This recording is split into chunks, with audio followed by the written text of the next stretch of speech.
Greetings, Shelpers. Welcome to another stream of Sea of Stars, and this time on a Friday. I know I don't normally stream on Friday, but here we are. I hope everyone is having a tremendous week and or is looking forward to doing something either fun or relaxing this weekend. When last we left everyone, we had split into 3 teams, all of which have Roshan the Archivist, because we need to gather stuff for waking the dragon that is asleep by the mountain. Yep, okay. And right now, our favorite character is on borrowed time. Okay, what is this thing? Okay, I have to put something there. We just got to this area with Roshan and Zale. Okay, I cannot swim up this waterfall. I know this took home an award last night for Best Indie, I believe it was. Totally deserved. It was really cool. I know somebody who was like absolutely shocked that Baldur's Gate 3 was gonna take home the Game of the Year. Sorry for any spoilers on the award show. Okay, we need this. Okay, yes, this is the one. Okay. I need to figure out which one unlights slowly. Okay, that one unlights pretty slow. Okay, hold on. Please, Jesus. Okay, hold on. Please don't die. Please don't die. Okay. We're good. We're good. No, we're not good. Oh my god. So they will... So, oh god, they're gonna die. They're gonna die the minute I fucking take this off. So I'm gonna have to be really, really hurry, and I don't think I can be. Can I do this one part at a time?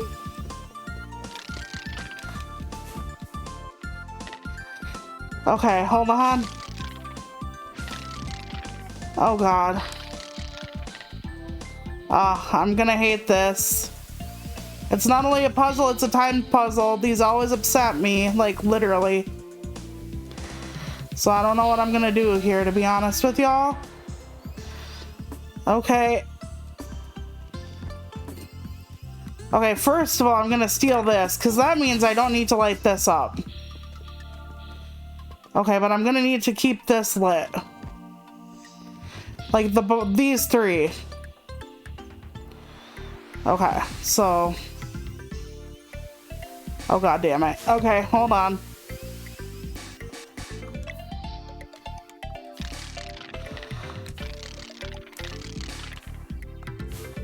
Okay, hold on. Oh my god, I did it wrong. So we're gonna need this over here, probably. Okay. Let's keep going. I don't need to do that one. So that will save me a little bit.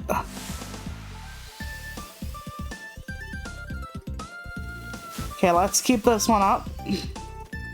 Okay, let's go. Okay, and then this one needs to go elsewhere. Come on, fuck my nuts. Okay. This one's gonna be so hard. I don't even know if I'm gonna be able to defeat the game if this is what happens. Oh my Christ, okay. We need that one up first. Oh shit, hold on. I think I actually did, no, fuck my nuts, okay. So they can fall down now. Okay. Because at least they stay turned where I am, I think.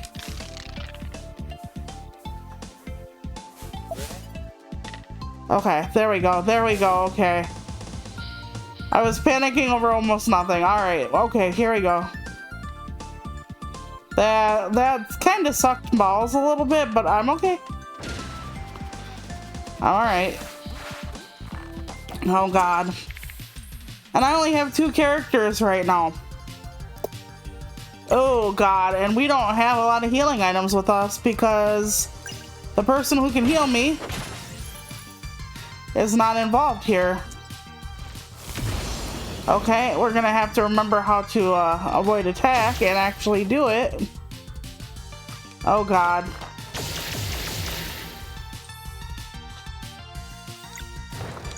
But yeah, I don't know if this is going to be the last stream of this or not, because I'm not sure how close we are to done.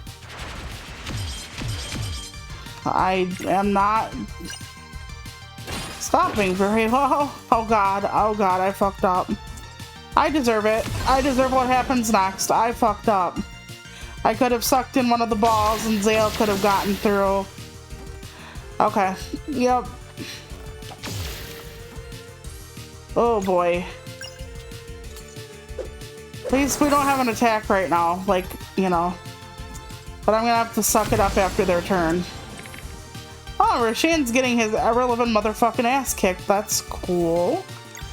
Wait, can I can't switch people, so like some locks are not gonna be broken. Oh, this is gonna be rough. This is gonna be rough, Shelpers. I'm telling you right now. And wait, do we not have anything that indicates how much life they have left? Okay, whoa. Alright, we're gonna work for it. We're gonna work for it. But yeah, all of my holiday cards are now done, I think. Emphasis on the thinky part. I didn't get as many done as I wanted to, but I think I got about 15, 14, somewhere in there. Okay, I did 4 on stream, and then I did 4, 4, and 2? I don't even remember anymore. So yeah, 14. This year I'm gonna work on trying to give stuff to people who, like, the people in my life that are most important come first. Because I don't really buy cards anymore. And I've been saying that I should. Like, I shouldn't just put all of my time and effort into buying or making cards when I could just buy them. You know, some stores have like a bunch of them for like $3. Like 30 cards for $3. I certainly cannot fucking make it for that price. You know, with all the glitter and the glue and the paper and all that. So that is something that, you know, I really should be thinking about, but I don't know. I always think it's, oh dear God. Okay, I might be dead here. Oh God, okay. What about we don't have combos together. So our combo meter right now is fucking useless. Well, I'm gonna try to heal him, but it ain't gonna matter. Whee! Okay, yeah, hardly. Okay. Maybe if I would have sucked the balls up off the floor. It's a good way to spend your Friday evening, chat. Okay. Yeah, I am not winning this very well. Or easily. You know, I'm gonna try sucking the ball up off the floor and then doing healing light. Oh God, I should have did it to Roshan, not me. God dang it. Okay, that does help. I thought so, but I wanted to make sure. I mean, we're gonna make it through, and then because of the relic, we're gonna actually heal up, but still, my fucking lord. I hope each of us don't have a fucking boss together, because, ran my ass. So yeah, I have about 14 cards, but family and friends come first. And then anybody else who might need it or whatever. Got triangular slab, okay. I wonder how many slabs I'll need to grab. Oh, damn it, I wanted to sneak up on it. Alright, first of all, it ain't gonna matter what we do. So I'm gonna let Roshan attack first.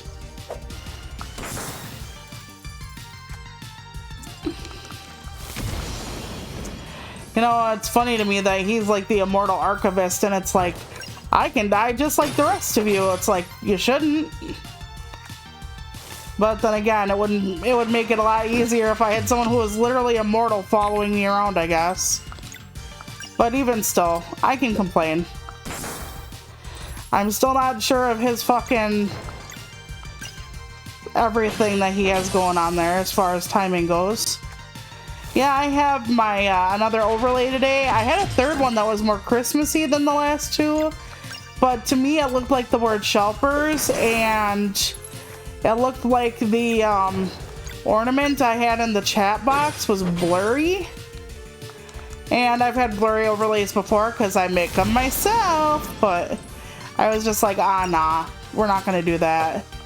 So it kind of depends, I guess. I mean, I don't think anybody really gives a hoot.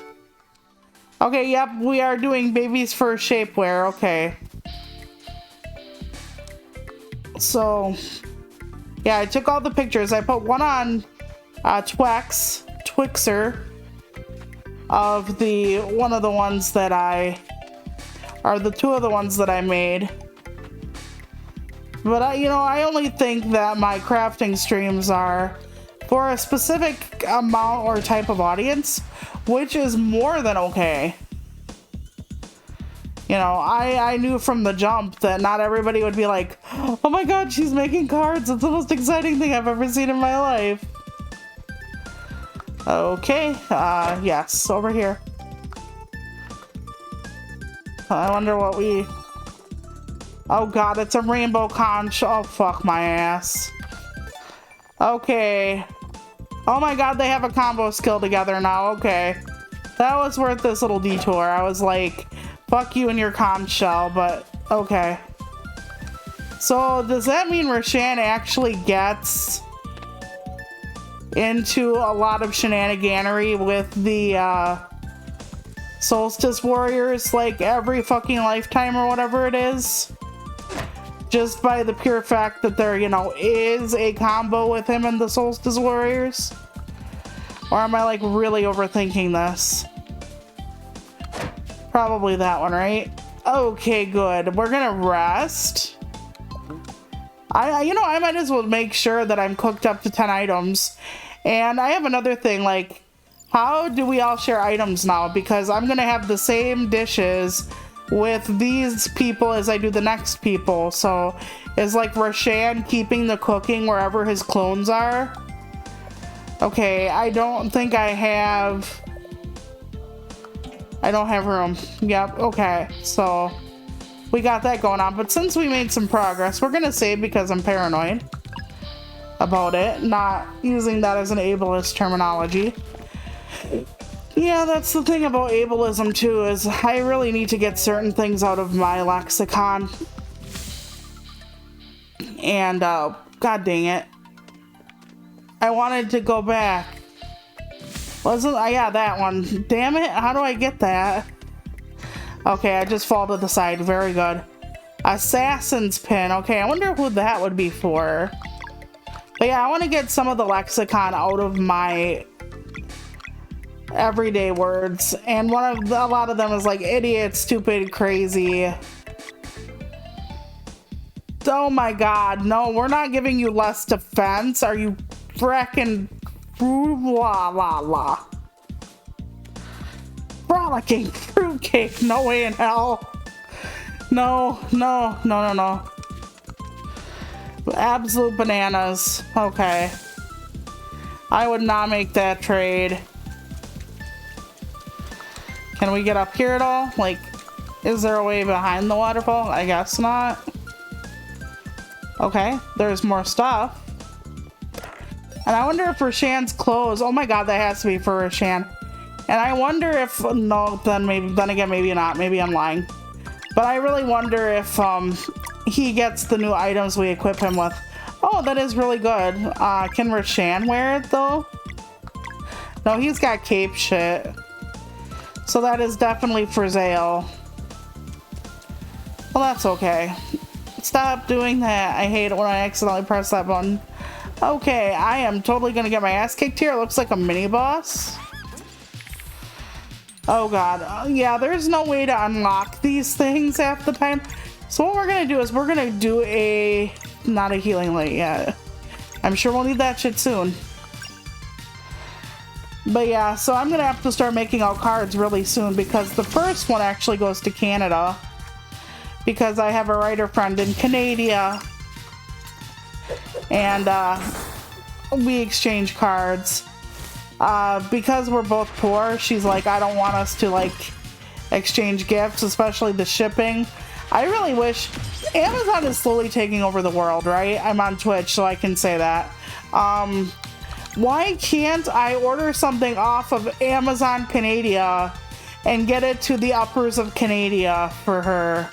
That's one of the things I always wanted to do with Canada is because can't I give her free shipping? Like, can't I just get this from Canada? No, I can't do that. So I've been really testy about that. Like, why I can't order from like Amazon UK for someone in the Canadas and give the person that in Canada, the one from .ca, to the Canada. I don't know why I'm not allowed to do that. Amazon, get your ass in gear and do that for me. I would like not to pay like $80 in fucking shipping just because I actually have a friend somewhere else. I don't have many friends. Help me out, Amazon. Help a girl out. Okay, so we only exchange cards, but I have to get her card to her soon because it takes like 2 weeks or so, depending upon, just to get the card to her in Canada. So I try really hard to make sure. Thought that was a pathway, not something to climb. Very good. Maybe that's what I was doing behind the waterfall. Maybe I should have climbed it. Maybe I'm a dummy. Anyway. So I've been really hoping that Amazon gets their ass in gear because I would like to give her something without, like, the gift costs $20, the shipping $50. It's like, yeah, I can't afford $70 just to send one person a gift. I'm sorry, I can't. I wish I could. You know, that's like when we're doing our Christmas thing with a Christmas video game and we're doing some giveaways for codes on Steam or whatever. That's why I'm trying really hard to get the Steam codes, because at least most places I can give you a Steam code without having to send you something like, and it costing me a shit ton of shipping. Now, if I had the money, I would have no problem with that, but since I don't, you know, there's not much else I can do. Which is why I'm trying to stick to codes when we do the Christmas thing. And since my baby brother and sister want to do Christmas Eve, I'm not sure when we're doing our Christmas stream, but that might work out better to not do it on Christmas Eve because people probably have families and events they're doing on Christmas Eve, at least a good chunk of people who watch my content. So yeah, I really don't know how this Christmas is gonna turn out, but we'll try it. You know, I'm so used to going somewhere else for Christmas and not hosting, and I'm gonna tell ya, the panini is really fucking bad this year. And I mean that with everything in me. Even the CDC is now talking about getting your ass in order and not, you know, actually going out without a mask on. And if that's what they're recommending, then oh boy, it's gonna be rough. Lube up. Okay, this is a blower thing that I thought was just a fucking, yeah, okay. I swear to God, I thought that the fan was only like a glowing whatever. I didn't actually think about it as anything. Yeah, that was funny. How are you doing? I did see the poop, and I honestly, when he said about Mike, I thought it was gonna be the chicken's name would be Mike Hunt. Like, I honestly thought that's where we were going, but they didn't do that. Maybe they thought it was an easy reach. Not that Mike Hunt is always in an easy reach. Okay, where are we going now? This way? I'm not sure if we got what we needed. Did we get was that it? Were we supposed to get the ingredients for the salad or whatever? I don't know. Or am I just going around the mulberry bush? Probably that. Okay, let's see if we lost anything else before we go to the next thing. I don't think so, because we could just make our rounds now. Oh wait, we gotta go through this damn door. There's another puzzle. Fuck my ass. Oh Lord, okay, okay, it's fine. It's fine, God. Come on, can we get there? Oh, thank God. I just started turning it thinking that I'm on borrowed time, so there we go. All right. Puzzle time and boss time. Well, no, not a boss yet. Busy, but okay. Talking to the siblings about like making sure everybody's like tested for the panini, maybe vaccinated, etc. when we have our Christmas Eve here at the apartment. I'm not used to having it here, so that's gonna be something. Little Wolf's birthday is tomorrow, so we had to make sure he got his dinosaur. And we got him one of the Jurassic Park dinos that, I think it's a Triceratops maybe, that roars when you press its back. He's gonna be 9 tomorrow, so I'm hoping he'll like it. He loves green, and the dinosaur is green, and he likes dinosaurs, but he really loves cars and things he can sort into colors. I think that's part of, you know, how his like autism presents itself in a way, is like being really analytical when it comes to color. So like for Christmas, we bought him this train that plays Jingle Bells. Okay, hear me out here. It sounds a little young for him, but it has red and green dominoes, and you put the thing in the top, and as it moves along, it actually sets up the dominoes. And I thought that was just the coolest fucking thing. So he can watch it set up the dominoes, or he can sort the dominoes by color, whatever it is he wants to do. And when I saw it, I was like, yeah, that's... maybe I'm wrong, maybe he won't like it, but because of the colors in the car and stuff like that, I thought it was appropriate.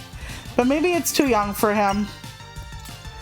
But the dinosaur is at least an age-appropriate gift. I have a hard time figuring out what age-appropriate is, especially when it comes to a kid who's nonverbal. I know he's smart, but it's not like he can say, "Auntie, for the love of fuck, can you give me something different?" You know, so I have to kind of guess. Plus, I don't see him anymore, so it doesn't help. Like, I'm only going off of what I've known about him, you know, from the last times I've seen him or gotten updates. You know, I haven't seen him since before summer. I haven't talked to his dad since, you know, 4th of July, so it's not like I can honestly say what's going on. I gotta start making out my cards soon, which is fine. Okay, now we gotta send this laser beam somewhere. Ah, there we go. Okay. Oh, holy Christ, there's another part of the puzzle. Are you fucking shitting me? Oh, please, Debs. I'm stupid, okay? Life hurts me, I'm dumb. Okay, I'm supposed to, like, blow it into here, I think. Okay, so does that mean, for now... Okay, I think I gotta actually turn it this way first. So something happens over here. Yes. Okay, now can I move it without it disappearing? Yes, also yes. Okay, and now I can go back to this. Alright, here we go. That's what I thought. So far, not too fucking bad. There's only so much of myself I can take, obviously. I think I gotta turn this one first. Yeah, okay. Now let's move back. Yeah, I think that is what'll be good for him, but if he doesn't like it, he'll just not play with it. I mean, I won't even know, probably. You know, when's the next time I'm gonna see him to know whether he's gonna play with it or not? Probably never, so... I'm gonna have Uncle Artist after the New Year, or the New Year Christmas Eve thing. when he goes over to Golden Wolf's house, give the presents to them. So I'm just gonna have baby brother, the artist with a capital A, take it all over, because our Christmas Eve celebration is only gonna be from noon to 4. We're gonna have everybody either, you know, tested and or vaccinated and or masking before they come, like at least 10 days before. And of course, if anybody shows any signs of anything, nobody, you know, it doesn't happen. And we're gonna like do the food thing where my mom used to do like finger food or like cheese and crackers and stuff every New Year's, and then eventually she started doing it like Christmas Eve, because Christmas Day in our place is like where the big dinner is. Christmas Eve was just like where everybody, because we always would open up gifts Christmas Eve night and visit and stuff, so, or evening depending on. And so we're just, I guess, trying to keep up that tradition in a sense. So I don't know, but it's only gonna be from noon to 4. You know, everybody else has other places to be. Baby brother has our older brother's house to be at. He has 3 other sisters besides me. He has a father that he has to contend with. His father is my uncle. Remember, baby brother's adopted, so don't go off and be like, oh my god, incest. No.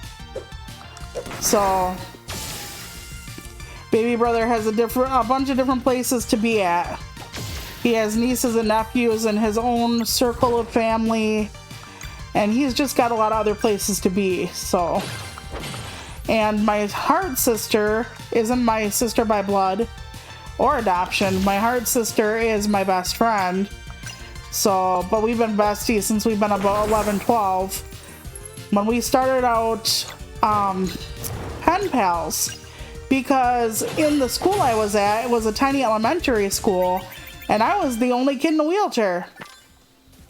And while everybody was doing the party thing and the sleepover thing, I have to move this one first.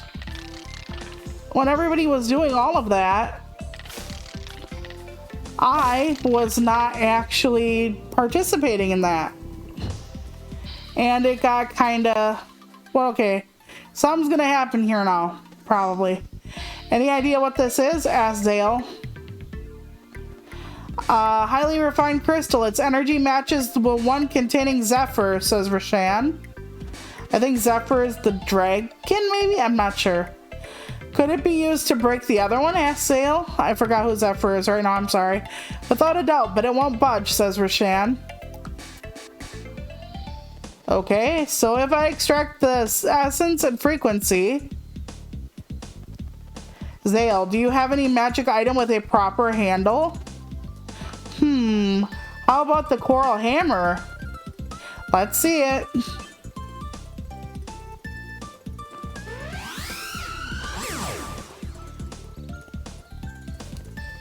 Here, this will work. Okay. Thanks, Rashan. Got the cobalt hammer. Okay, what is that going to do for us? It cannot break blue crystals. Okay, cool. Let's start with that shit. Wait, I forgot which button it is. Okay, we just click on it and then it'll tell us. Okay, cool. Did we run across any other crystals? I don't think so yet.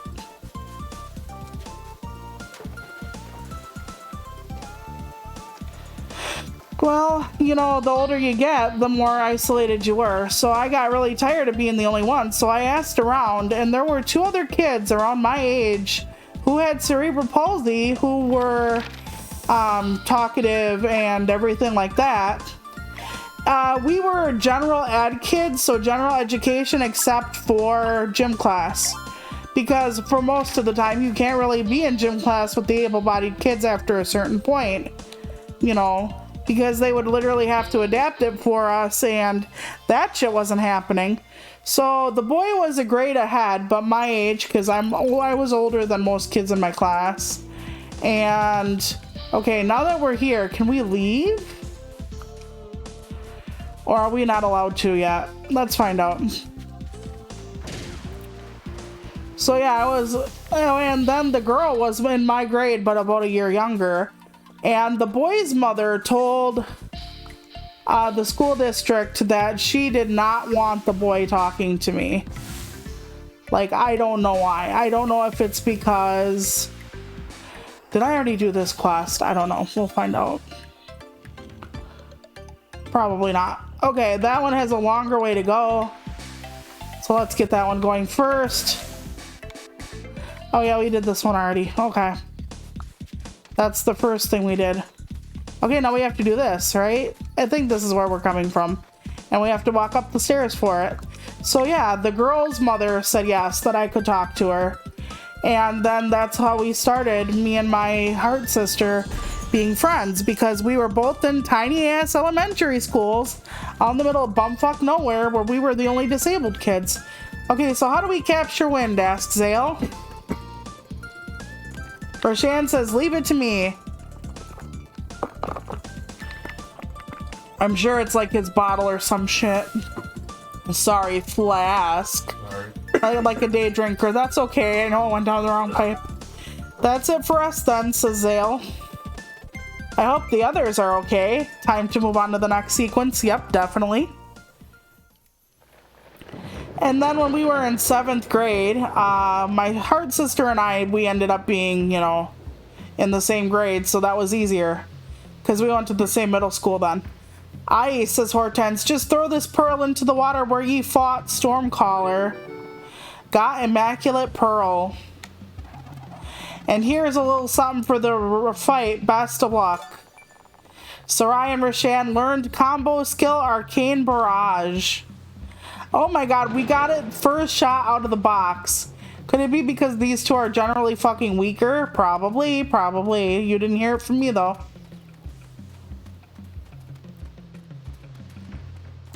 Yeah, I asked her the other day, do you think we would have been friends if we wouldn't have been, like, disabled in the same everything? And she's like, I don't know. I mean, we both have, like, a severe love of music. We both, play video games, though I'm the one that got her into video games, actually. Her mom didn't want her to play video games at all, and her siblings never did. But when she learned, because I have CP, like Susan does, cerebral palsy, that is. When I was younger, CP only went cerebral palsy, not anything gross or anything else. Yeah, Sarai doesn't have a grappling hook, does she? Oh, wait, she does.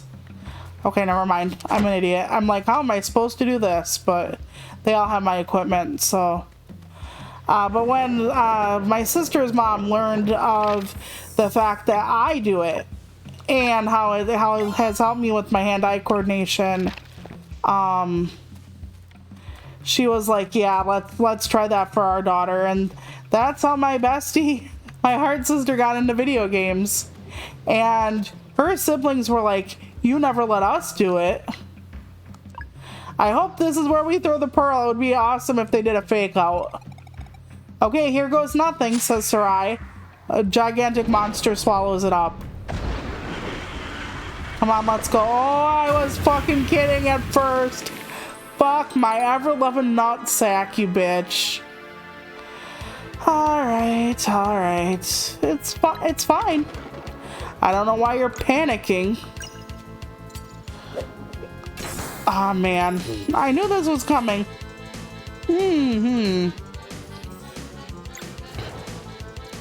Okay, now that should be the one poison, and if I can attack twice with her... Okay, and then he should have one last... Fuck my ass, that's not it. He should have one last thing to unlock, and then we should get it, I think, right? Okay, but do I have to attack the head for the lock not to count? I'll try it, just to make sure. And then I'll go off and try to get the tail. Yeah, I'm definitely gonna have to get that tail, because holy fuck. Oh, this thing is still here. Oh my fucking, I'm gonna die. I don't think I'm high enough level for this shit. I mean, I'm not fucking sure, but I don't think so. Unless Roshan has a healing skill he can pull out of his robe. I don't fucking think so. Oh, and I missed There's another lock on his ass. Oh god. Fuck my... Oh. Yeah. I can definitely smell the, And no, hitting the tail does not unlock shit, does it? Nope. So I have to hit the head. Okay. Roshan's gonna fucking... We're all gonna die, okay. Skills. Do you have a healing skill? Not you. The other guy. I'm gonna actually have to start using items. I don't want to. We're gonna try it. We might be screwed, these two people. And there's another lock, so... Happy birthday to me, I guess. I might as well try to use the barrage skill. Combo. Yeah, barrage, let's fucking go. Press A to kick. Ah, gotcha. Okay, gotcha. I was like, okay, that's a new one I'd never seen. I don't know, because in our case manager's room, we would spend a lot of our time, so we'd have lunch together, stuff like that. I don't know. She would have been a jock. I'm not even kidding about that. She would have been a fucking jock. And I would have been definitely not. Okay. 55 HP. Herb fillet recover. Oh, ally recovers. Party recovers. Well, let's do it. It's better than nothing. Oh, good God. Okay. This is gonna hurt like a mother bitch. Okay. Disorient. Venomous dart. We'll try it. Okay, I'm gonna have to time this, so that's not gonna actually work. Apex of the jump. Nope. Didn't work. Didn't matter. Oh god. This sucks so bad. I'm gonna have to focus the tail. I say as I'm trying to still hit the damn head. Yeah. This right here sucks. Oh my god. I don't know what to do. And they're gonna hit me with Stormcaller. My god in heaven. I don't know what to do here. Soothing Mist heals the party. Okay, you have a healing spell, you bitch. Okay, we're gonna try it because we're gonna get trounced in like 2.5 seconds. It's not a good healing spell, but it's like a food item. Okay. Ow.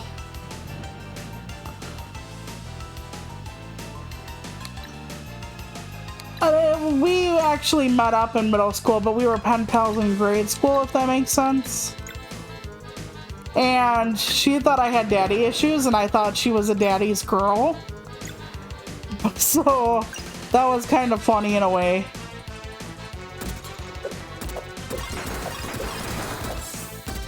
Damn it. Oh, my feet are not good. A combo. Ultimate. Thank fuck. Okay. I'm not sure why it's pointing at me, but sure. Okay, Great Eagle. Do I hurt myself doing this? Let's find out, because I've never used Roshan's ult. Oh my god, that actually heals us. Okay, Roshan, I see you. I might have to take back a little bit of what I said, but only like a pussy hair, okay? Alright. Regular attack. But yeah, she would have been a jock. I would have been, I don't know, a theater kid? I don't know. I was a choir kid, but I didn't really like my choir teacher in high school much. Mr. A was kind of an a-hole. He would be like, I should have actually switched to her to do that. Oh well. She would be like, he'd be like, the only time you can miss a concert is when you're at a funeral and it's your own. And one night I had to miss the concert because My mom had been having heart trouble and she had to drive herself to the ER. And since in middle school, 7th grade was the first time she almost died. You know, my 7th grade, not hers. It got to a point where I was like, you know, I can't go. Like, who's gonna drive me? It's not like I could have called up one of my classmates and been like, yeah, you know, that wheelchair van you just happen to have, you, no one in your family is disabled? Well, I need you to take me to the concert. Like, I didn't have anybody to take me. So, yeah. And even though my heart sister loves to sing, she was not a choir kid. I was. I love to sing, but I'm so afraid of singing in front of people. It's like unbelievable just how like fucking upset I get with the thought of singing in front of anybody. Even my husband, I like pull punches and don't like sing. Only when I'm like truly alone do I like sing at top volume and everything. Okay, so Roshan's ultimate is what carried us through that bullshit. Gar was right, says Roshan. The scale will produce magic dew. Let's get back to Mirth. Time for the great harvest, says Sarai. And now we go to Zale and Roshan.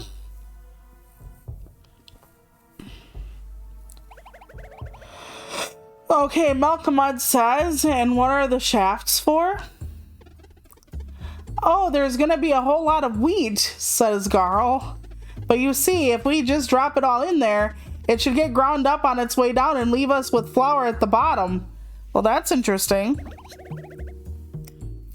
Grinding on volcanic stone, says Malkamud. Yep, we're feeding a fire breather here. It is a big challenge. I don't know if I can do this. But I will try for you, says Malkamud. Thanks, Malkamud. That's all I ask. So we go now? Yeah. Valere will have cleared the volcano by the time we get there. You fucking hope we will. But I can't guarantee shit. It's been hard. We're now at Valere and Roshan. Valere says the volcano has been opened. Now to clear the place so Garl and Malkamud can build their thing. I'm right behind you. And he is, true to form. Roshan is right behind me. I don't think I need to rest. I don't think she would have any MP gone. But we are going to fucking save, because this has been tricky.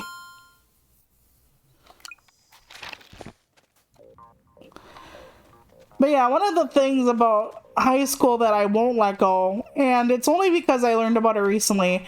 Okay, so you know the boy that I couldn't become pen pals with? He was a grade ahead of us. So when we were in 7th grade, he was in 8th, so we were in school together for a year. And then when he was in 10th, we got to high school in 9th. So we ended up becoming close with this boy, my sister and I. And no, this is not a romantic rivals thing whatsoever.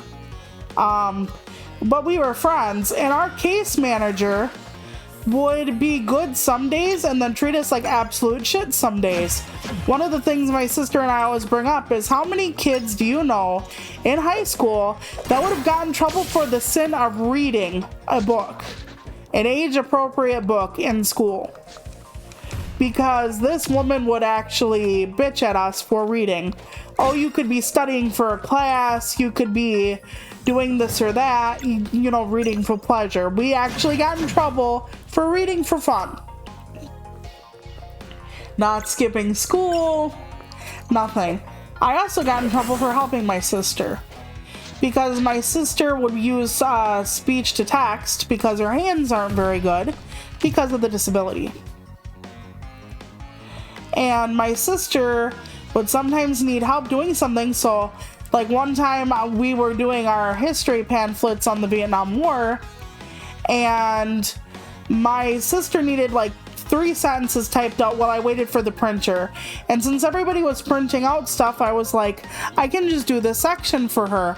Well, I don't know what happened, but she must have came in to check on us, and our case manager started screaming at me about helping her. She has to learn how to use the speech to text, or text to speech, or Yeah, speech, yes, the first one.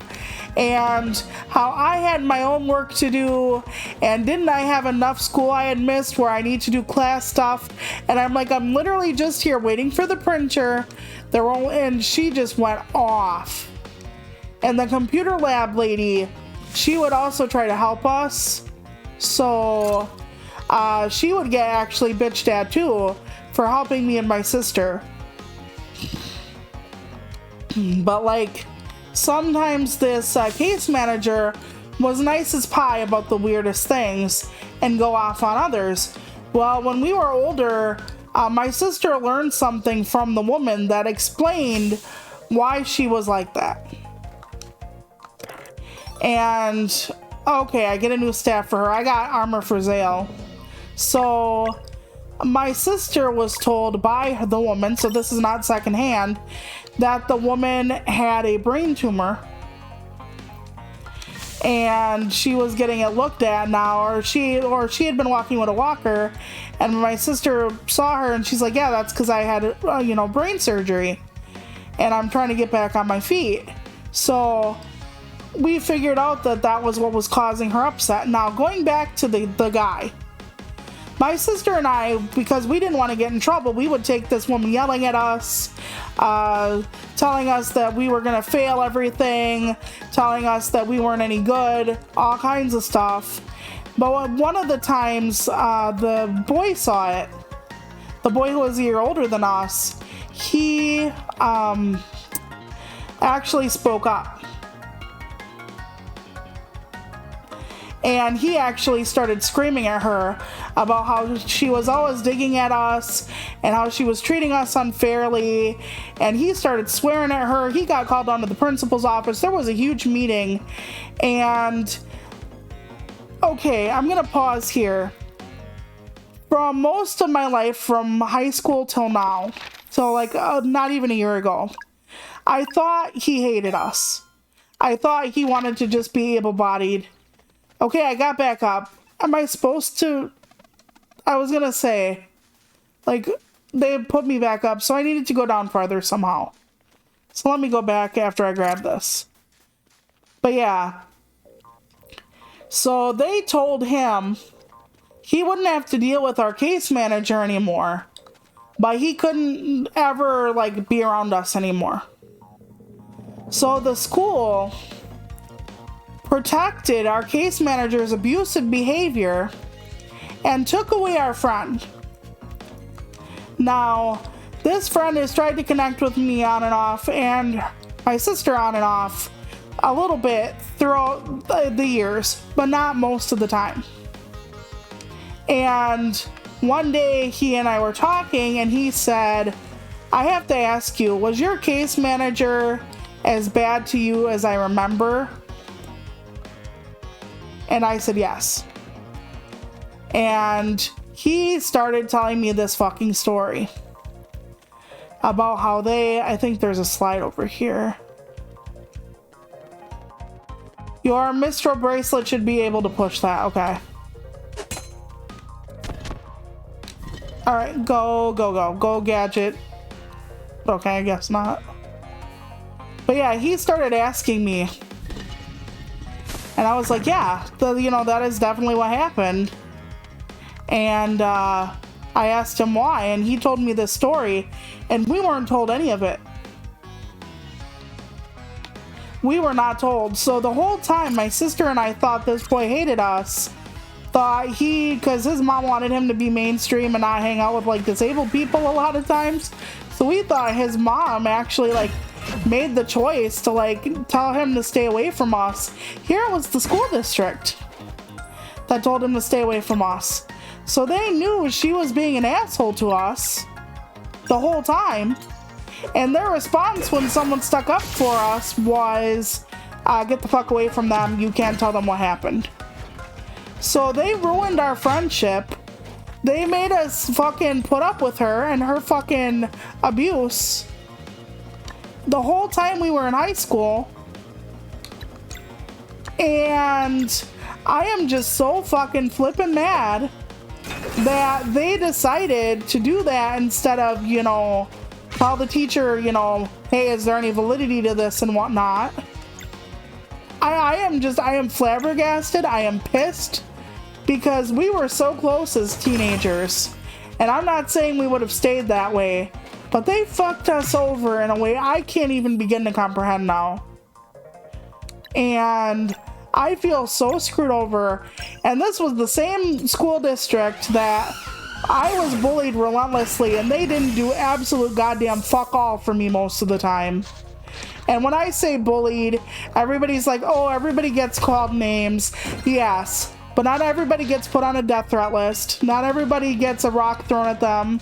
Not everybody gets fucking stabbed with pencils, their hair cut, spit on, gum put on their clothes and hair. Rumors started about them to the point where people like start screaming at them that they would never fuck them, that they're absolutely disgusting. This is the school that did nothing for me. And yet one of the only people I had on my side, one of my only friends, they made sure couldn't stay on my side. And I'm almost 40 years old, and I know I should let it go, but I am livid in a way that I don't think is healthy necessarily, but I am livid because I thought he hated us. And even though we've kind of started talking again and whatnot, it's not gonna ever be the same because we thought he hated us. Like the whole time, my sister and I would be like, you know, we miss so-and-so, too bad he turned ableist or didn't like us anymore, whatever the fuck. If only we would have fucking knew. If only. So yeah. I don't know. I just, it floors me now as an adult to know what our school district does and what they expect kids to put up with, and it is pure unadulterated bullshit.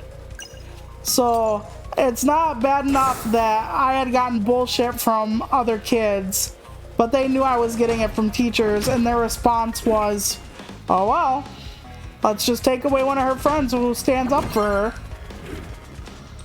Oh my god, oh my god, I can't believe the audacity. I actually want to vent about it someday on a Facebook post, but like some of the aides that were in that room are still on my Facebook. But I would love to fucking vent about this because they took away our friend. And we felt kind of like we were crazy at points because nobody stood up for us against her. We were just, oh, you shouldn't be doing that then. For reading? My fucking god. I am so surprised my sister and I are still bibliophiles. Honestly. Because some of the ways she made us feel about reading, I felt almost at times like it was shameful. Oh my gosh. I'm old kids, what can I say? Alright, we got a save point, we're doing good. At least these areas are like fairly small. I wonder if we wake up the beast, if it's not gonna like Garl's cooking and we're gonna have to actually fight the damn thing. Although he'd be the first being to ever not like Garl's cooking. So we might be alright there. Am I seeing myself out? I probably am. God dang it. That's probably a shortcut later? No, there is no way through, is there? Nope. Okay, so I'm not wrong. I have to go through here. Huh. I'm not quite sure, because, oh wait, this is not back to the beginning yet. Okay. Because I was like, aren't I back to the beginning? But no. I get to bowl through. Yep, there we go. Okay, so I have to find a way to get... God damn it, Rainbow Conch. I have to figure out how to get this rock over there. I'm not sure how. Wait a second. Doesn't matter. Doesn't matter. Okay. Okay, so how do I get this? Looks like there's a place to break here. Could be wrong. Nope. Okay, we're getting somewhere. We're getting somewhere. Alright, gigantic meatballs ahoy.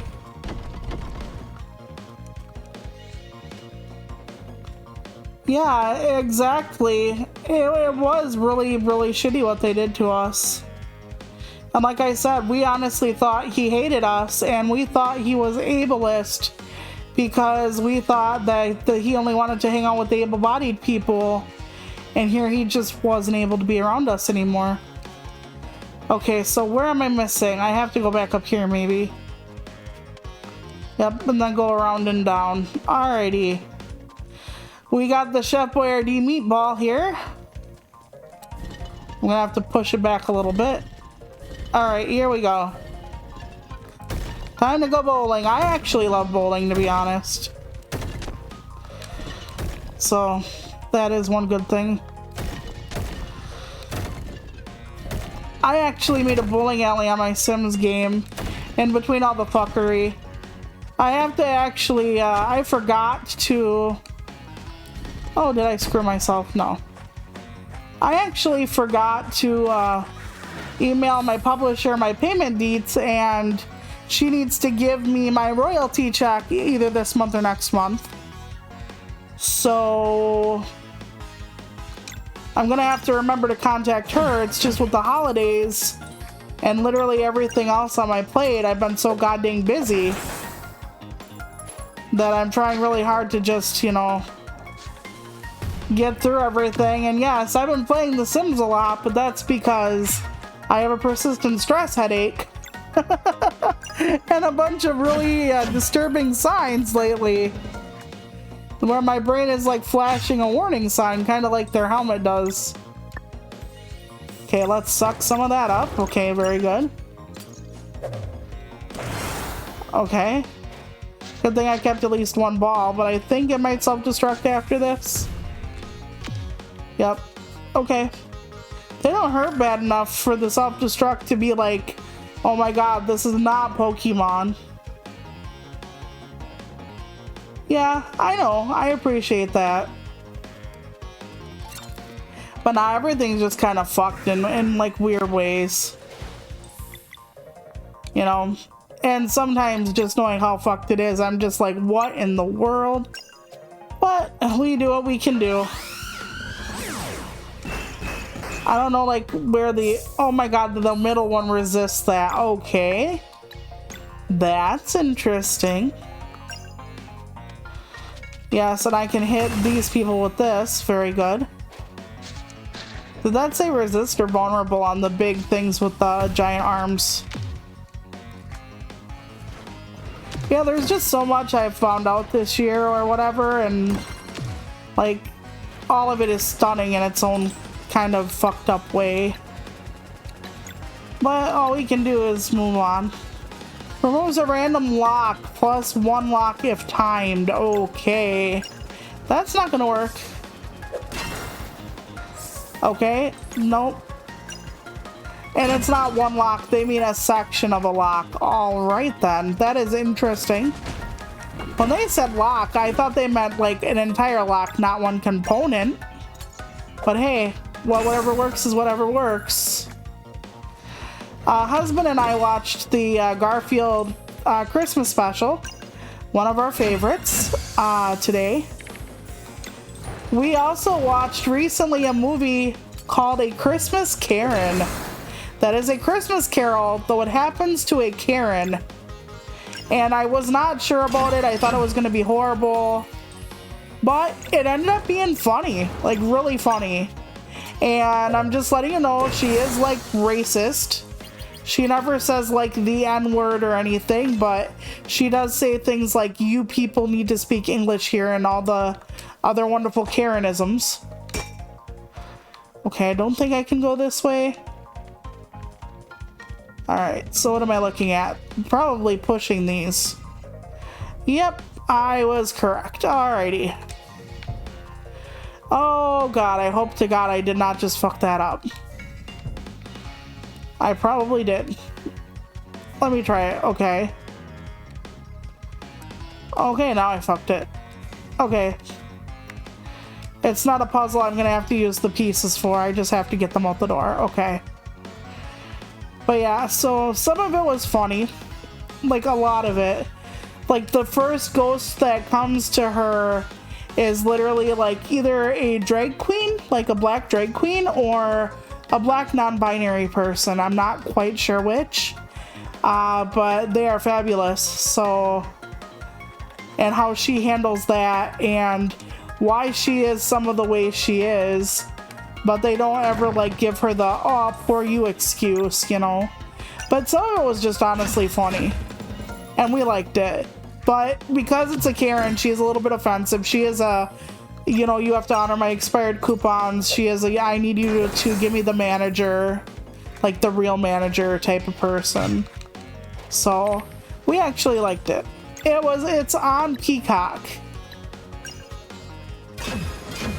So it was worth it to us. Her Jacob Marley is like an old boss, like instead of a business partner, but she is kind of creepy. I'm gonna let you know that. Like, she does have white eyes and long nails, and so she is a little more Dickensian in regards to the spook factor, but it's not nearly as like horror as like the Jim Carrey version of that Christmas Carol. So keep that in mind. The Ghost of Christmas Future I got a kick out of because it's literally a doomer, and for those of you who know what that is. And as the doomer, he was talking about what the other ghosts can do, and he's like, but all I have is the void. It was funny. I think some of it's just really funny. Some of it was corny, some of it was really funny, so. Wait a minute, now we all get a level up? Even the people who aren't with me? That's interesting. Yes, we're gonna give Garl some of that. Garl's dying, he doesn't really need defense anymore. Like, the time for defense has sailed. At least I think so. I should have gave Sarai some more attack, but oh well. Magic defense is fine. So I didn't watch the Game Awards, but I did see the highlights. So like the new Monster Hunter trailer, which was barely a trailer, but you saw the new Rhydon. And I saw, you know, like what won what basically. And since so many people don't know about VTubers yet, it's gonna be kind of funny watching them be like, what the fuck is an Iron Mouse? Because she won the like Streamer of the Year or whatever it is. So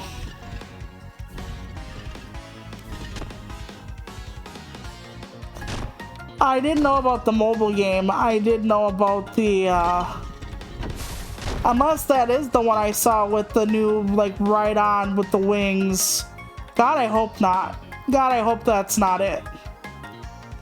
I hope that was not a mobile game we saw. Because if it is, I might cry into my cornflakes. But yeah, so it was interesting seeing that. Is that the mobile game, the one with the Rhydon with the wings, like the Rhydon creature called Wilds or whatever it is? Is that the mobile? Please tell me that's not a fucking mobile game. Because I'm not doing Monster Hunter mobile, baby. Definitely not. Okay, we got one of Malcolmud's people here. But first, let's rest. I might cook because we lost a few items from before. So let me see if I can cook anything to replace them. Cures KO. Say what now? Plus 75% HP. So this is an actual, like, wakes you up. So we're gonna make 2 of these. I have the damnedest feeling we're gonna need that. And then 40 to party, ally. I was hoping for another party one. Okay, 55 HP and 5 MP to party, but we don't have one of those. Okay, so maybe we'll make another non-KO thing. Just saying, I have a feeling I'm gonna get fucked really hard, really fast.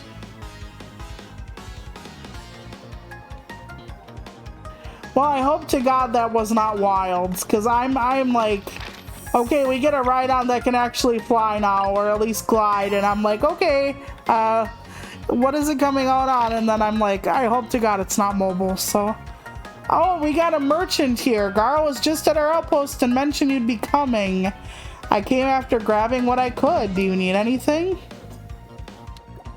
Sweet. Okay, first we're gonna sell that sweet obsidian ore. We barely have anything to sell. Oh my god.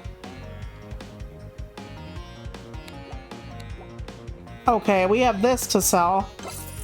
Apparently I did not upgrade Roshan with a better item.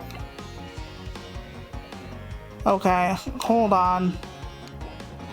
I better make sure that everybody's equipped if we can. Well, right now I can't equip everybody. I can only equip these two bitches, so we'll see what happens. Alright. Maple cork, cypress cork. I don't know when we got a new cork for you. Oh man, maybe that was last time and I just didn't fucking ever sell it. Okay, let's get that going then. Yeah. And I'm gonna keep that because I don't know if it's good or not. Oh man. Alright. I'm gonna sell this damn assassin's pin. I think that's horseshit. I never glass cannon my people because I am a bitch. I am a pussy ass bitch. And I know I am. Okay, we're gonna try to buy. Okay, that's worse. That's better. Well, you know what? Let's give it to Roshan. And let's sell the other one. There we go. Good enough. And we're gonna save, because watch Roshan not be in our party at the end and me be like, I bought you that for nothing. You terrible person. Okay. Whee!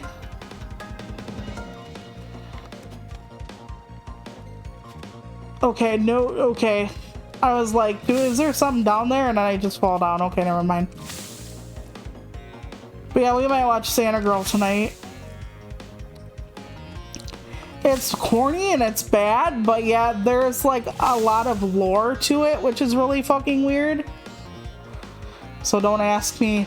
Okay, time to fight the lava monster. This is our target? Asks Valaire. Yes, says Roshan. The world starts to jiggle. It is a... I don't even know what that is. I wanted to say turtle, but that ain't no turtle. We don't claim him. He doesn't come to the family reunions. Okay, so Wilds is the next new one. Thank Christ. I almost had a mild heart attack here.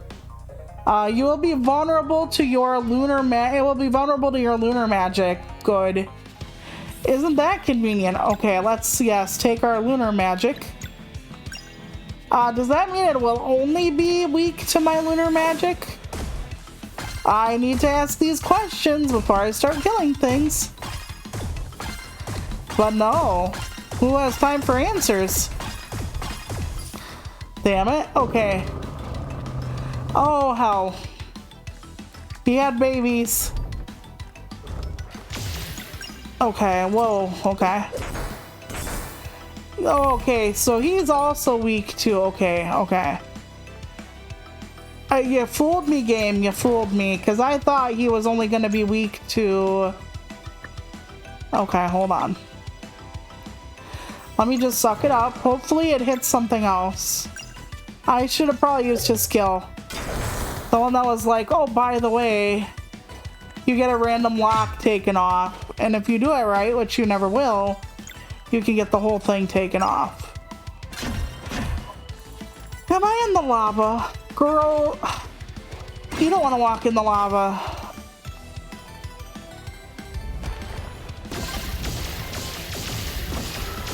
Jesus. He hurts his own people? Well, these things are gonna basically just blow us up anyway. So I guess I see the logic in that. Okay, let's do skills. Okay, yes, removes one part of a lock. Please don't remove the part that I can actually do. Fuck my nuts. Okay, never mind. Never mind. Not bad though. Oh god. It's the shit balls. He's throwing his dingleberries back at us. This Sag in the badge. Okay. Like I said, at least Roshan can heal us if things go astray.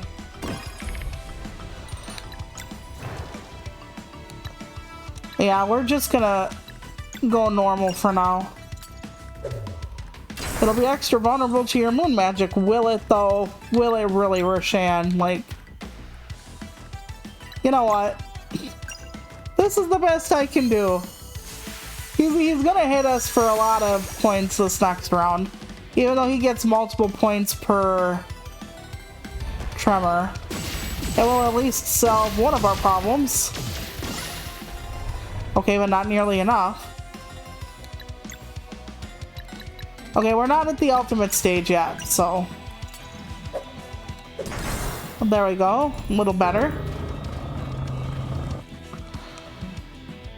Yep. It sure did.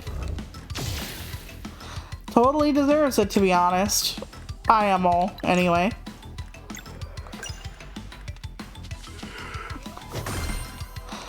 I absolutely love this. I love this game. Okay, now is he invulnerable to anything I do? No, still not. Okay.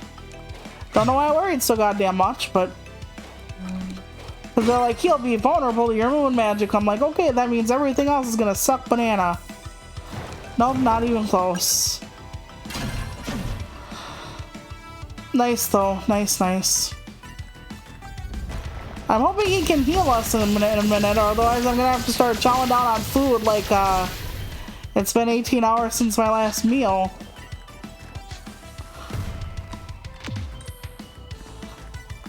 I know Street Fighter 6 like won Best Fighting Game of the Year, and a few other things happened.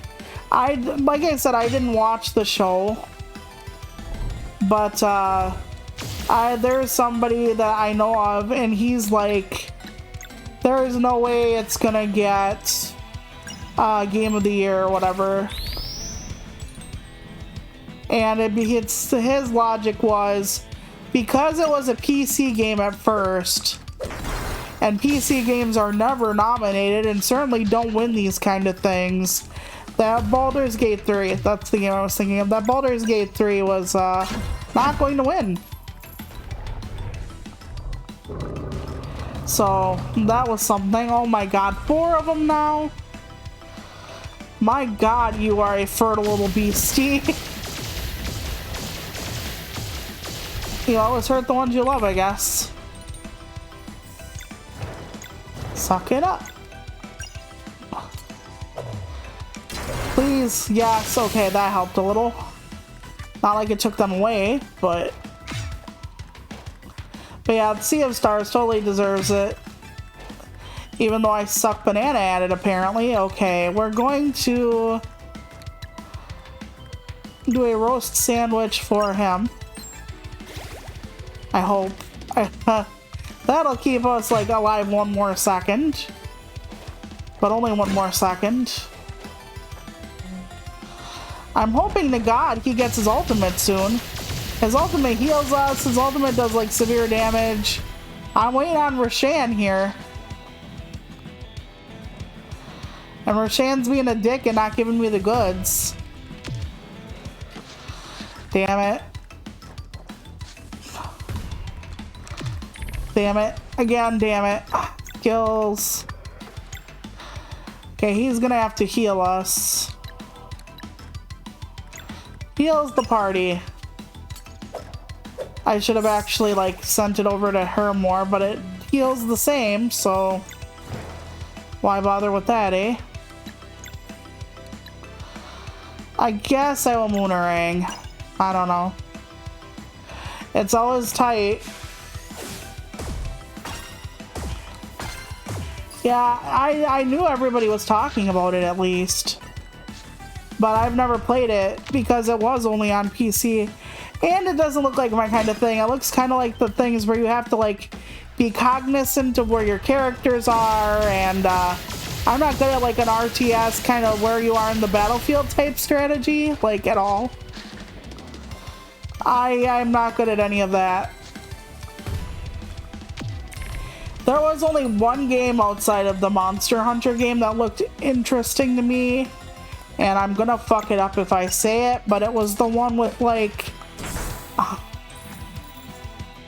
it was the game with like the guy looking for his dad in the afterlife or something. It was like the side, like the 2D side scroller one, kind of, sort of. It was like something Zao ZAU or something, I don't know. Very helpful, I realize. But that one looked really interesting. I actually wrote it down so that I could remember it when the time comes. Prince of Persia also looks decent, but you know, Prince of Persia is not new, so... I mean, not saying that they shouldn't have shown it then, but... Oh man, I could have probably did his ult. Whoopsers.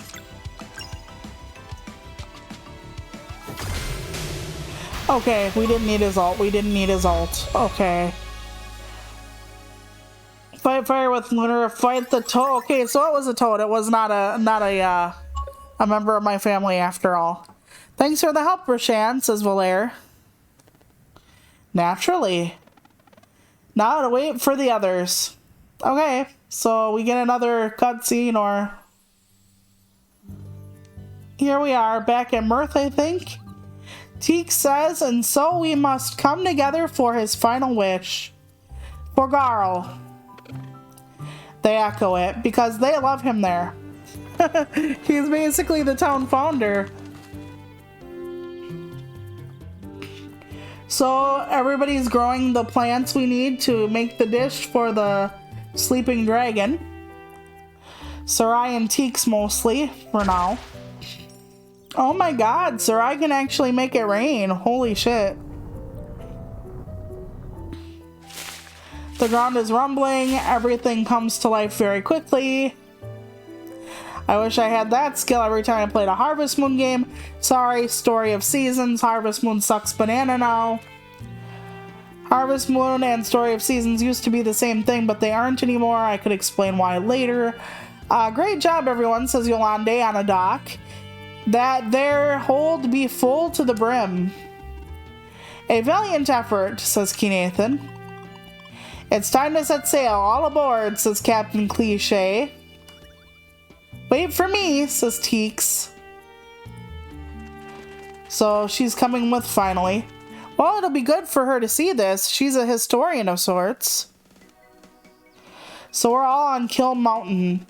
Totally, and the face on Zale too, says Garl to Valere. She's laughing. Garl, do you think? Zale is off, coming in from the left side of the screen, along with Roshan, the archivist. So you got Zephyr, says Garl. Or ask Garl, I guess. Right here, says Zale. How about Malcolm Mud? He's still working on it. We'll need time anyway. Lots of crops in the Vespertine. Right, let's all go, and... I knew he'd get sick right then. I knew it. He's hunched over, coughing again. Garl, says Valere. I'm okay, Valere. Just need a moment here. See, that's the thing. They're like, if you don't do the final wish, then he disappears. But yeah, he's still fading even with doing the final wish. So... well, it's advertising that. Take it easy, okay? We'll carry the crops, says Zale. But... you're right. That's probably best. Okay, now Sarai is coming in from off screen. I'll take care of it. You spend some time with your friend. Yeah, she actually has like a fucking teleport skill. I would let her and Roshan deal with it. They can do that shit. We can't. Thank you, Sarai, says Valere. Yeah, exactly. She can just go in. Yep, see, she can just go in and out. I guess we're feeding the dragon bales of hay. I know it's bread, like wheat for bread. Haha, that's one way to, says Garl. Bends over and starts coughing again. Take it easy, Garl, says Valere. Wow, this really hurts. Yeah, dying fucking sucks. At least I heard. I've never done it. I hope to be able to, says Garl. We're with you no matter what, says Zale, cutting him off. We didn't come this far for nothing. I'll see this through, says Garl. There's Malkamud coming in from stage right. I think I have finished, he says. Did you actually see Garl blip out of existence for a hair's breadth there? Yeah, are you happy with the result? Asked Garl. Why do you ask? I did for you, says Malkamud. Well, are you happy you did it for me? Asked Garl. Yes, but I hope you like. I'm sure he will, Malkamud, says Valere. I remember you. You can look too. And he just walks off. Yeah, it's a hard one for him. Yep, he keeps blinking out of existence. Yes, says Garl enthusiastically, as always. Yes, yes. So the crops go up there, chuck them in. Flour fills up here for mixing. After a little kneading, bring it up there, knead some more, let it sit with the heat, and yeah, he keeps blinking out. His time's almost over. Good job, Malkamud, it's perfect. I only follow your plan. Guys, this is gonna be huge. Yeah, the bread has to be huge. Can we help? Asked Zale. Of course, says Garl.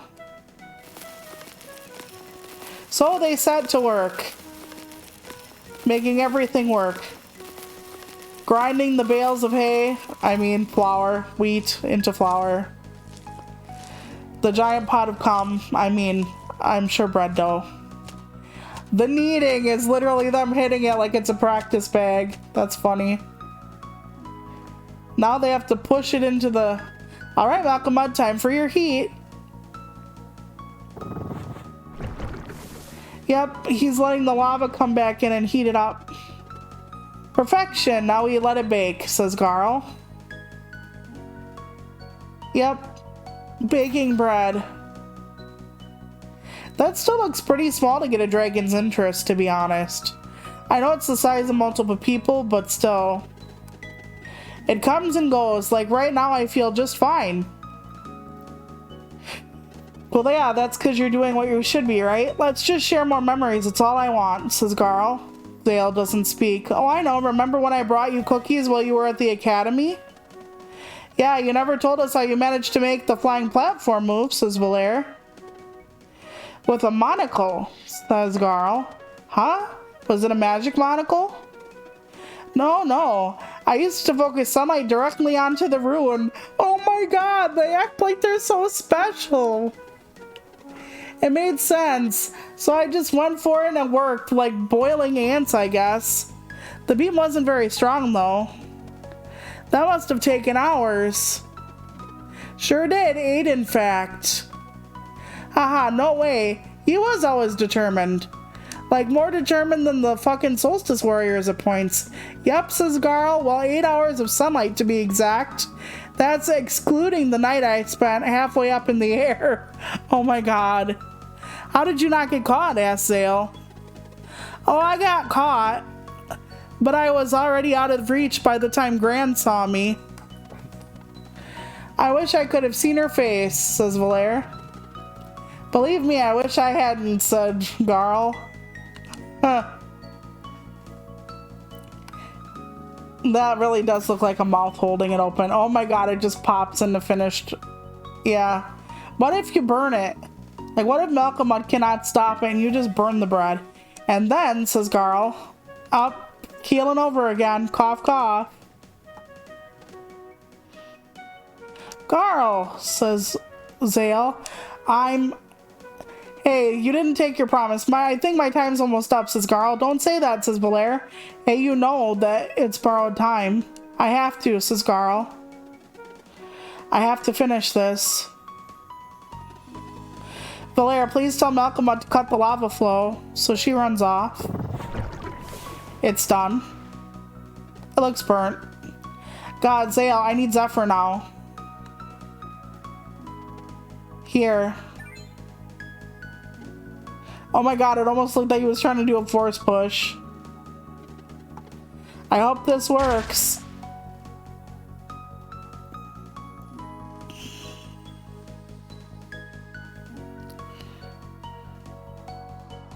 So now the bread should get all nice and smelly towards the dragon. Of course, the dragon's only a carnivore, so it should not fucking matter. It's not like you cooked like half the town of Mirth. He's waking up. He's old, it's gonna take him a while. Okay, eyes are open. He's going towards the smell. His eyes look intense. Can you imagine if he's like, yeah, but I need like 20 more of these loaves of bread for one meal? And here it's like fucking whole field, like a mile-long field every time. Thank you, Curious One, for this unprecedented act of goodness and generosity, says the dragon. Through your creation, the elements have soothed my long-tormented soul. Hey, anytime, just bread, really, says Garl. This marks a new beginning for me, says the dragon.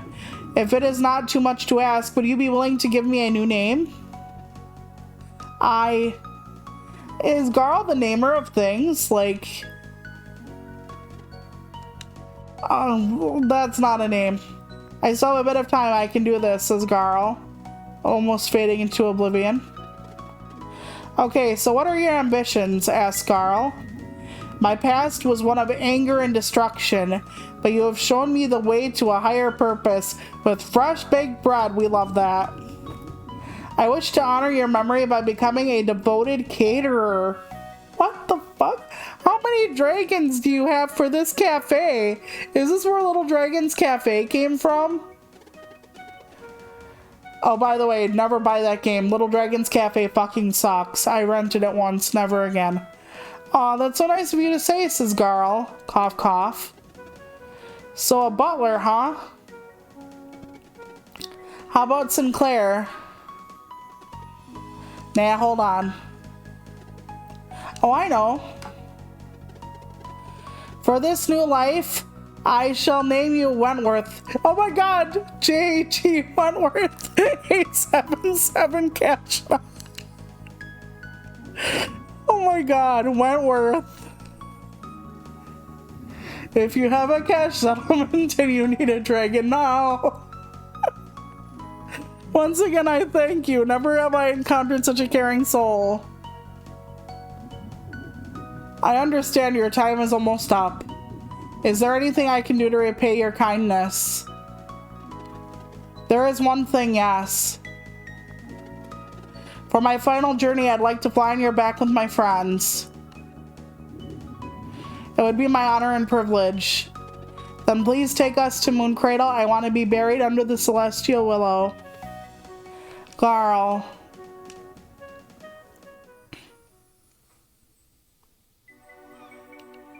So we fly. No seatbelts. Oh my god, Roshan's there, but not like Sarai and the rest of the gang. Rip off. Alright, oh there she is, okay. Hey, so we gotta fly for a second time, that's pretty neat, huh? You should save your energy, Garl, says Zale. For what, the ground? He ain't getting out of this alive. You might as well let him take whatever he can from it. I'm okay, it doesn't hurt anymore. Oh, that's not scary. I'm just really sleepy. Yes, sometimes you do get really sleepy when you almost die. I almost died of an infection in 2016. They couldn't wake me up for love nor money. We'll be with you until the end, says Valere. I know, I'm so lucky, he says. Hey, promise me one thing. Anything, she says. I want you to use this gift. He'll travel across the Sea of Stars, whatever that is. We'll do it for you, says Zale, crying. I mean, someone has to kick Erlina's butt and teach the Fleshmancer a lesson. Might as well be you, right? We'll go and do that, don't worry, says Valere. Oh, and you'll keep cooking too, right? Use what I taught you? Every day, says Zale. We'll miss you so much. Zale, Valere, I can't thank you enough for everything. All these moments together, all the adventures. I couldn't have asked for better friends. Or, you know, more time in the hourglass, because you're only about, what, 18 dying or 20?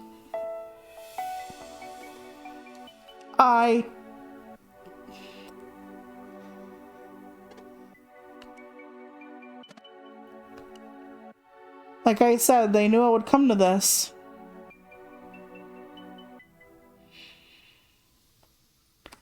I was so mad when they first almost killed him off, and now I'm just like, at least we know it was coming. Yep, they have a funeral. Oh, there's Mr. Useless. There's Mr. Clean.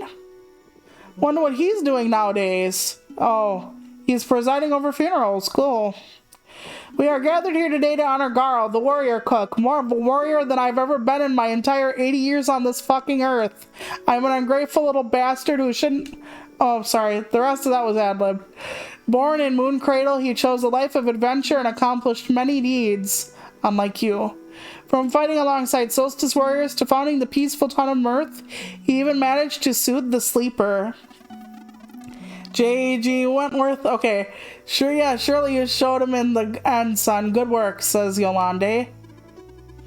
Like a true pirate chef, says Keenathan. This adventure won't be the same without you, pal, says Valtrade. May he be remembered for his warm heart, his bravery, and his unrelenting smile, says the useless one. May he be remembered, echoes the nameless townsfolk. Garl, you really were the best of us, says Valere. I miss you so much already, says Zale. The world will hear stories of your deeds for generations to come. This is my vow, says Teeks the Awesome. Thank you for teaching me, Master Garl, says Malcolmud. I am glad you liked the kiln. They are all sad now, as is proper. Best boy has died. Could not have been more on. They're all mourning in their own ways now. Zale is sad and against a wall, and Valera is punching a tree. Works for me. And the pirates are getting crunk. It has been a couple of weeks already. Are we leaving anytime soon, Captain? Okay, so this is a jump cut in time. We are giving Zale and Valera as much time as they need, says Cliche Sarai, who has one more secret to pull out of her fanny. Now, for those of you who are not British, fanny means ass, but fanny in Britain means something else. I must have heard something awful. Their bond was a special one, says Valtrade. Sure it would hurt something fierce to lose one of our own, says Yolande. You're pirates, though. That's the risk you take every day, is it not? But you're right, Valtrade. Their relationship was something else, says Yolande. So, Captain, any ideas for our next adventure, asks Valtrade. Yes, the time has come, says Captain Cliche. Captain, asks Yolande. Oh, how exciting, says Keenathan, finally revealing one eye. So they have to go about doing what they were doing when they obtained the Vespertine. So Valera is meditating on a fucking rock she can fall off of and join fucking Garl in the ground. And Zale is fishing during the day, I guess. Yes. So meditating and fishing, that's how they're dealing with it. Which fishing can be kind of a meditation. Whoa, okay, that's a shoulder and a hand. At first I wasn't sure what I was looking at. I was like, game? Okay, now at dusk, which means when the morning meets the night, they're hugging. Symbolism.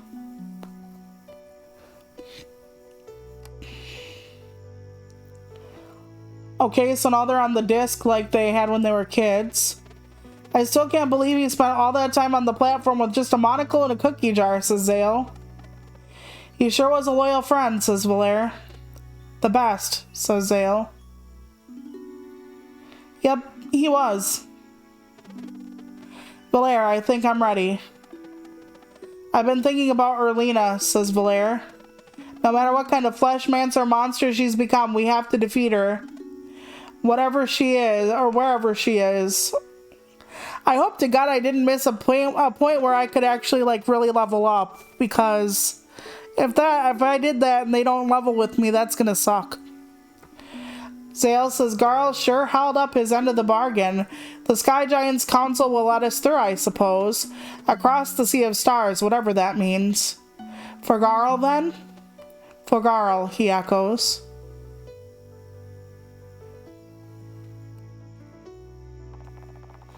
With innocence lost and purpose reaffirmed, the power of Solon and Luana start to awaken within Zale and Valere. Zale learns Ultimate Attack, Solon's Light Salvation. Valere learns Ultimate Attack, Luana's Might Retribution. It is nighttime. They are standing at Garl's grave. So y'all ready to avenge your friend? Asks Yolande. We are, says Valere. Oh my god, sir, I just vanished into him. Like, okay. It's time to get a move on, I guess.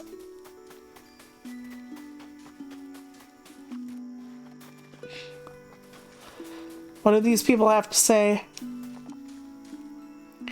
The entire village attended Garl's funeral. He was truly loved by everyone. Yeah, he was like one of the best people in town, of course. Back to the Sky Council then. We can go to the shrine right away if you want. We're gonna go later because I want to make sure there's like nothing to buy in one of these ridiculous little huts. I don't think so though. But hang on. The Sea of Stars. Reckon Garl would have loved it, says Veltrade. Okay, I'm gonna rest. So that our stuff goes through. Valere just doesn't want to talk right now. Understandable. Teak says, okay. Oh, you found a new artifact. Let's see. I wonder how many artifacts I found. Yeah, I would hope so, but I never know. The Great Summoning. New story, The Nomads of the Seas. New story, The Three Sisters. New story, The Vampire Rose. New story, The Clockwork Castle. Let's see what one of them is. I should know all of these, but hang on. The Vampire Rose. There once was a botanist who attempted to trick Death by growing a rose so pretty she couldn't bear to reap it. Smitten, Death spiraled into confusion as she appreciated the beauty of life for the very first time. Whether her next action was fueled by jealous rage or opportunistic guile, no one really knows. Using wicked magic, she turned the flower into something even more beautiful, but very cursed indeed. The Vampire Rose, a thing of becoming beauty, compelling all who lay eyes upon it to willingly take part of their own corruption. Rumors of the magical rose reached all corners of the world, carrying a simple promise. A promise few could resist, eternal life provided they could take it. Despite the elation offered by the initial touch, the price became apparent all too quickly. For every second spent holding the Vampire Rose, a year would be added to one's lifespan. But for every borrowed year, a thorn would grow on one of their bones. Stories say that of all people to touch the Vampire Rose, most realize their mistake instantly. Having extended their life by a single year, they release their grip and live on, only with a very painful reminder felt in their every move. But there are others unable to stop themselves and become what few could describe as human or even alive. Though it is unclear whether the Vampire Rose yet exists, everyone agrees on one thing. It appears that in the end, Death always gets the last laugh in the faces of those foolish enough to try and cheat her. The end. Interesting. I like her stories.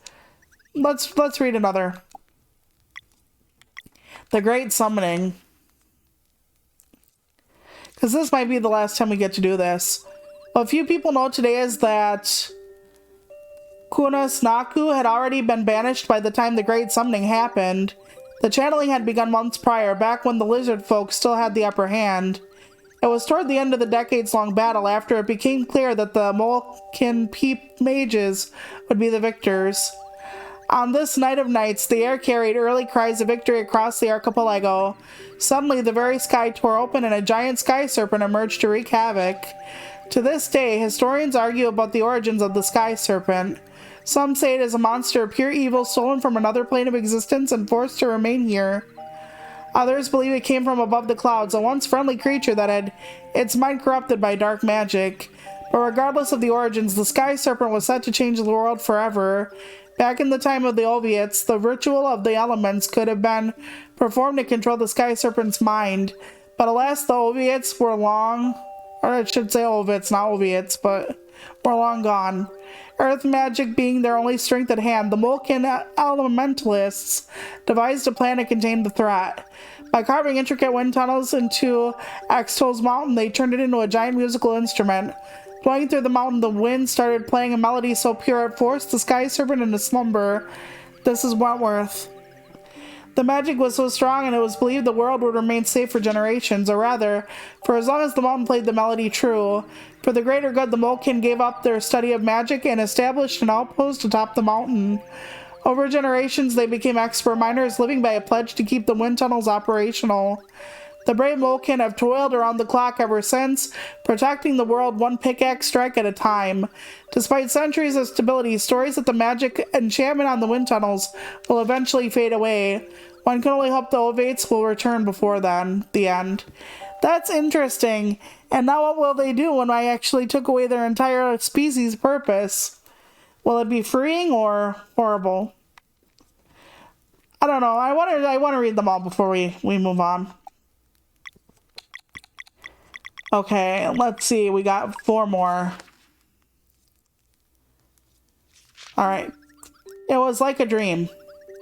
No one believed it at first, but their seemingly eternal journey could finally be over. Why them? And with the current Oracle of Tides being so young, who could confirm the long-awaited discovery? But in their heart of hearts, they knew before them, appearing even more vividly than their visions, stood the Tower of Ansudlo. And it was so the nomads of the sea, who had traversed abysmal plains since time immemorial, would settle at long last. Having reached their promised land, they started building next to the tower. In Dakari village, generations would come and go, each following the guidance of their respective Oracle of Tides. Since that day, they've been the guardians of Ansudlo, waiting for those destined to open the gate. In this new era, memories of their nomadic lives live in classic tales, retelling deeds of great explorers and formidable warriors. The most popular by far is the Battle of Fates Goyat, the story of so many versions it may as well be just a myth. To the best of their abilities, historians have pieced together hints from various retellings of the battle, and some even dedicating their lives to the subject. It is generally accepted as fact that the Dakari almost went extinct while crossing the territory of a gigantic sea slug. What happened next is a matter of much debate, depending on the interpretation of key passages and the credibility of certain sources. Some claim that the Battle of Fates Gaia never happened, dismissing it as a fabrication meant to scare off would-be pillagers of ancient Dakari treasure. This theory is mostly seen as a stretch, however, given that such looters' inability to breathe underwater would already be deterrent enough. Some historians say that the giant sea slug was defeated when the Dakari made their last stand on a flat-topped seamount, giving the story its title. For others, the scripture about the sunken ruins are simply too consistent to be ignored. According to this version of events, the nomads sealed the monster away when they realized they couldn't defeat it.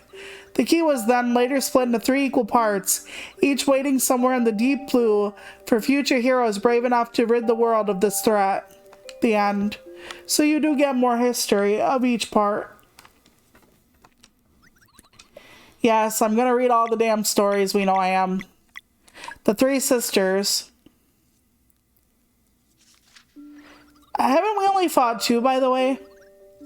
I thought we only, for like, the one that gave us a new prophecy was only the second one, and the one we fought with the, like, masochistic butler was only the first one. So is there another sister, or did I meet her and forget her because she was in such a small part? Anyway, it is said that whenever twins are born on a solstice, fate itself flips a coin. Okay, so this is about them, I guess. Their innate magic would either be incredibly heightened or corrupted into something that ought to be contained for the greater good. For generations, many solstice warrior twins have accomplished great deeds, but despite their immense potential, could never ascend into guardian gods. For ascension requires one of the winter and one of the summer, but kindred souls are not meant to part for eternity. On a particular warm summer solstice, fate's coin landed on its edge and triplets were born. As the gray eagle's instincts indicated, it soon became apparent that mortality had split itself in three, as if to see their innate magic expressed in distinct flavors. Because their actions would inevitably drive them far away from one another, they were given annoyingly similar names: Moyara, Yamara, and Romara. So these are the... okay. Moyara was flown to Mooncradle, where she became a formidable solstice warrior. Oh my god! She's the third fucking sister. Fucking Moron's wife, or the former headmistress. Okay, because I was like, we never met the third sister. Yes, we did. The Zenith Academy's headmistress. Ever the stalwart protector, Moyara gave her life while leading the charge against the Dweller of Strife. Why I never thought about the name thing is beyond me. Don't ask. Yomara was the neutral one, better known as the crone of the song Shroom Marsh. Living a secluded life, she is an observer of the distant future, offering cryptic insights on key events and looming threats that may or may not transpire. By age 5, she had correctly predicted that the Fleshmancer would leave the Dweller of Strife were defeated at the cost of Mayora's life. Despite her immense power... By the way, why did no one know that?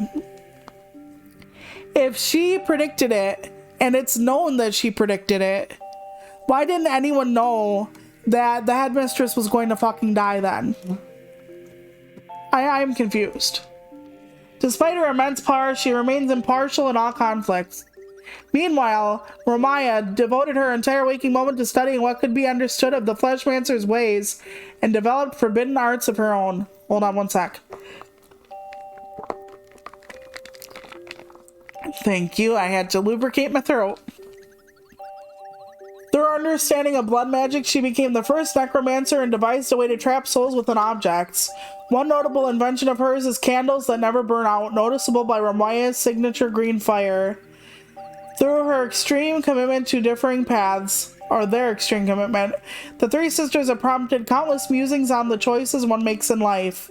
To live bravely and selflessly like Moyara, and embrace an early death while fighting for a worthy cause, or to live a quiet and peaceful, albeit solitary life like Yamara, foregoing ambition for the sake of safety but never discovering one's true self, or perhaps to indulge oneself like Romaya, with utter confidence in her ability to overcome any retribution she might face as a result of her corruption.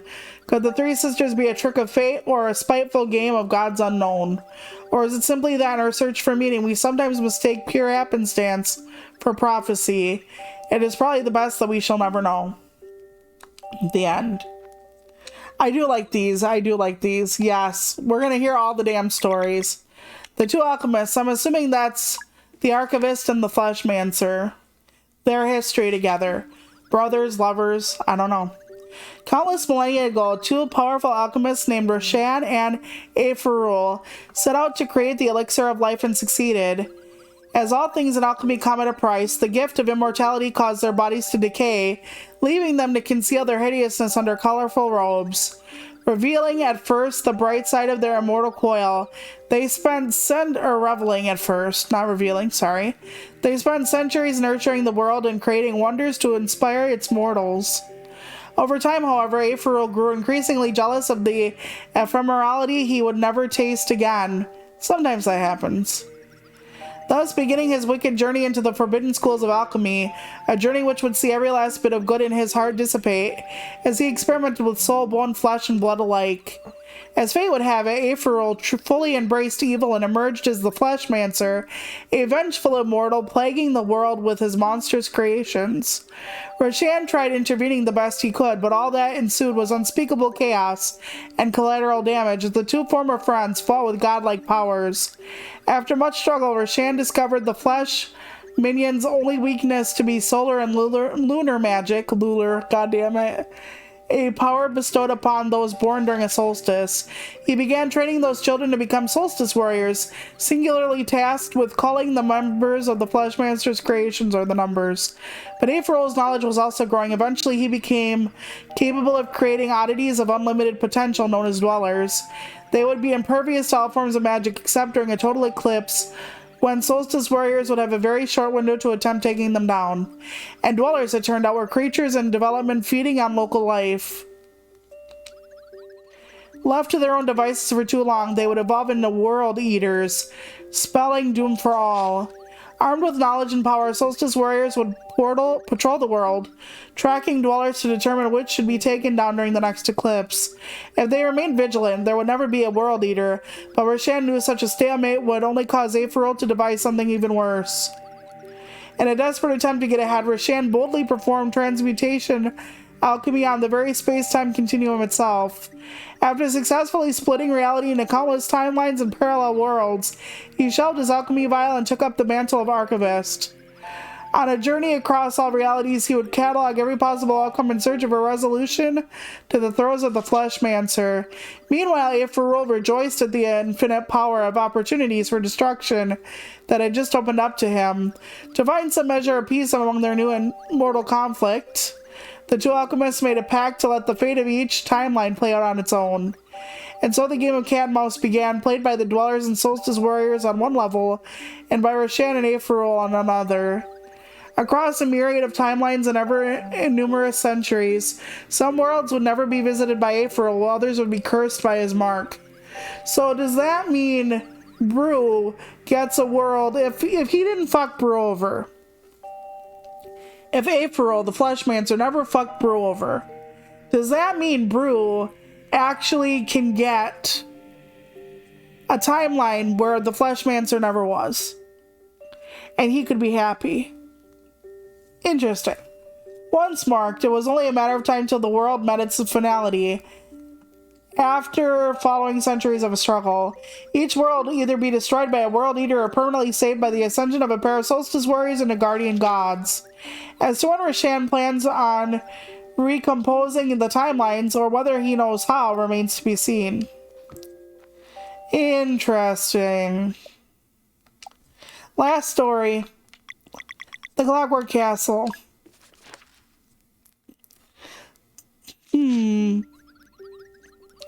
Does that mean Roshan can actually shove people through timelines as well?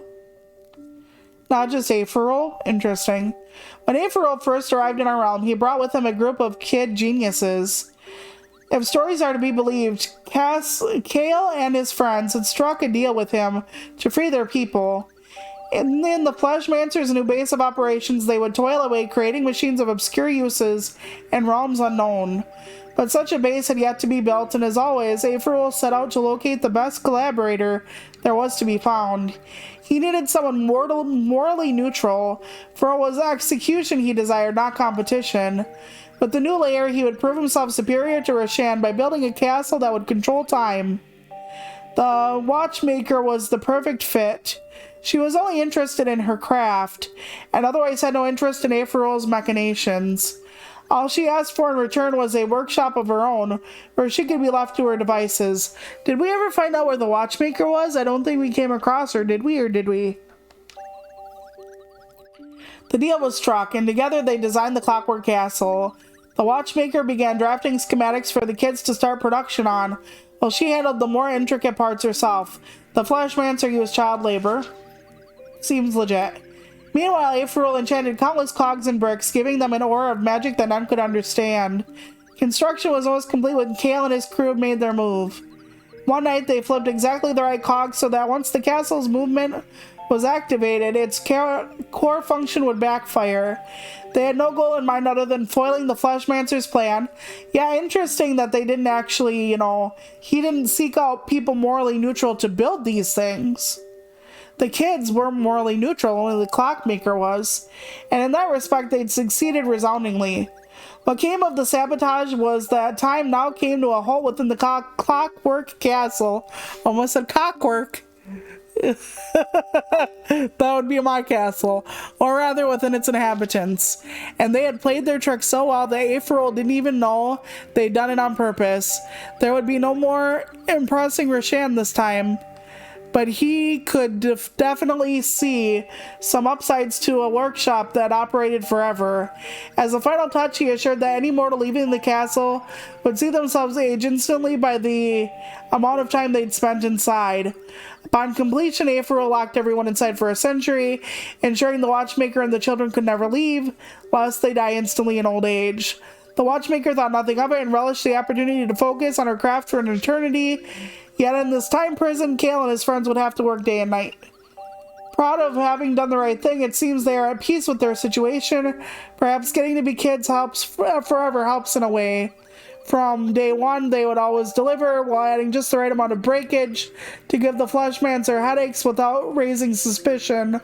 One can only feel gratitude while contemplating the suffering that's been delayed, or even prevented thanks to a cunning game of wasting Aeferol's time.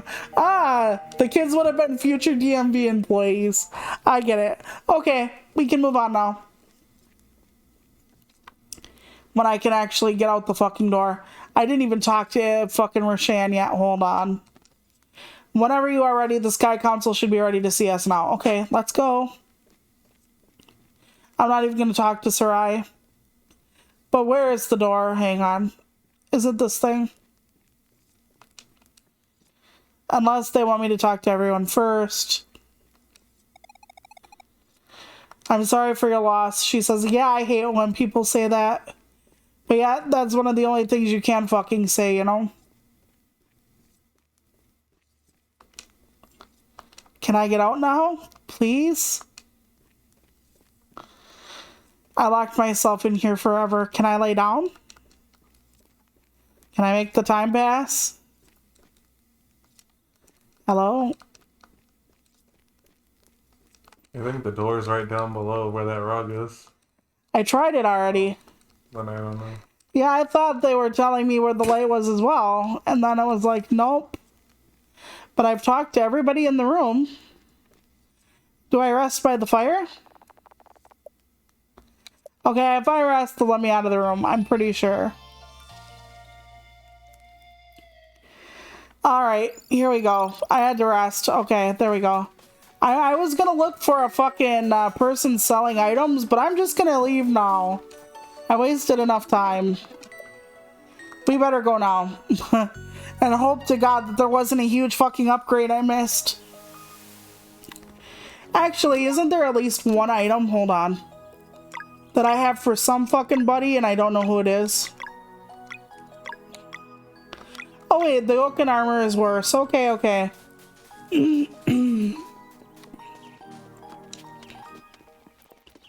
I don't know which way they are, but I'll figure it out.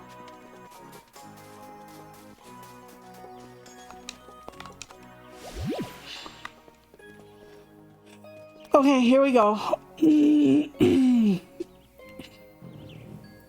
We have to talk to the Smurfs. You have returned, says member number 2. We are sorry about the passing of your friend. Our world has lost a kind soul indeed, says council member 1. Thank you, says Valere. Hang on one sec. I got a frog in my throat. Sorry about that. The sleeper's been soothed and has awoken, says Roshan. So it has, says council member 3. You would claim the reward then, says number 2. Yes, says Valere. We demand access to the Sea of Stars, says Zale. Are you prepared for the voyage, says 1. We are, says Sarai. Mumble, mumble. Yeah, when she spoke up, yeah. I hope to God I didn't miss something important. Do they know what to expect, asked number 2. We don't know what the Sea of Stars even is, says Valere. It is the very passage you seek in order to see this journey through, says 2. It lies at the core of our world, says 3. The infinitely great within the infinitely small, says 1. How do we get to it, asks Zale. We shall get to that in due time, says 3. First, all travelers must be registered, says 2. Please gather your group, says 1. Honorable Council, if you could make an exception, I would like to go as Captain Cliché, says Sarai. My crew, they... We will allow it, says 3.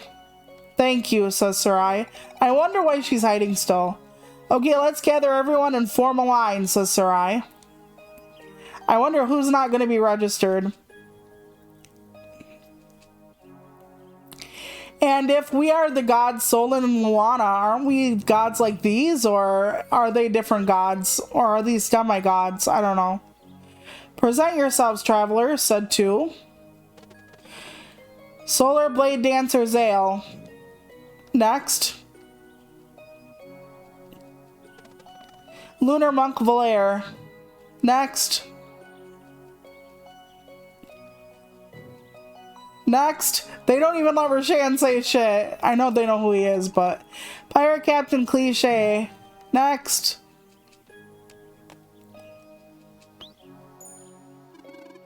I will travel across the Sea of Stars and my name is not Key Nathan. Roll a name, please. He's a wind mage, I thought. Pirate wind mage Key Nathan. Mumble, mumble.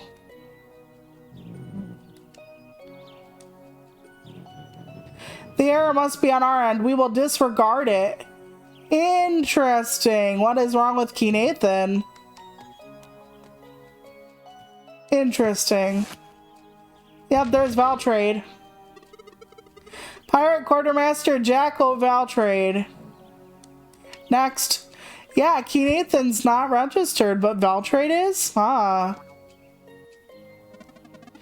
Pirate First Mate Yolande Ernest Well-Meaning Demolition Busy Lookout Practically Anytime Service Fort Wall. Founder? What the fuck? Next. That must be a reference I don't get. Ghost Navigator Hortense. Already cleared from a previous trip. Next. Interesting. Where did you go before? Traveling Historian Teaks. All clear. So we got 2 people interested. Solon. You are the leader of the group? Yes, Azale. Yeah, otherwise we would have had her as the leader, Valere. We hereby grant you access to the Sea of Stars. Allow us. Are we gonna get one of those, like, smally animated cutscenes? Oh no, okay. So, we're in the middle of water and everything's rumbling and there are, like, 4 people that look like statues of orcs. And now there's, like, a tide pool or a whirlpool in the water. The 4 sunken giants mark the entrance. Go now and sail to where you are most needed. Thank you. We will use the gift to bring about peace. Godspeed. So they're not gods unless they're all giving me their speed. Keyed. Okay. Let's go. I don't know where I'm going, actually. I hope my ship is outside waiting for me. You know, I could spend about 10 years looking for the damn thing. You know how I am. I accidentally keep touching the right trigger on my fucking controller. That's why he stops like an idiot and does that. Because it's me. I'm the problem, it's me. Okay, well, I guess we should be here. Okay, found a question pack number 6. I'm not sure what that is. I have questions. Okay. Do we talk to this thing? No thanks. We don't need to rest. Okay, they're just all singing and dancing. Okay, how do I get on the ship?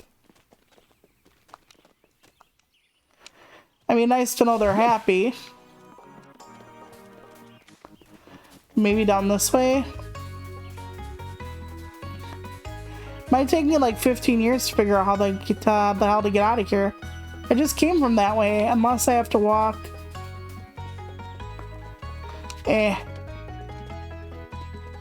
Well, might as well see what's over here. Do we have to talk to this one? How do I get to my ship?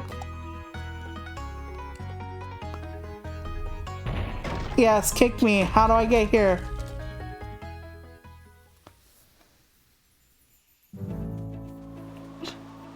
All I want is on my ship, please.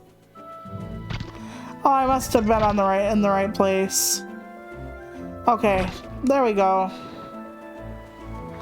So I'm actually not in the wrong spot. Okay. So there is a map. Okay, it's out in the middle of the water still. This thing is very touchy. Like, very touchy. Like, a small amount of movement will do. Here are all the places I've been before. Wait, I just found their heads. Okay, hold on. In the middle, in the middle. Very good. Down the toilet we go. Awesome. Okay.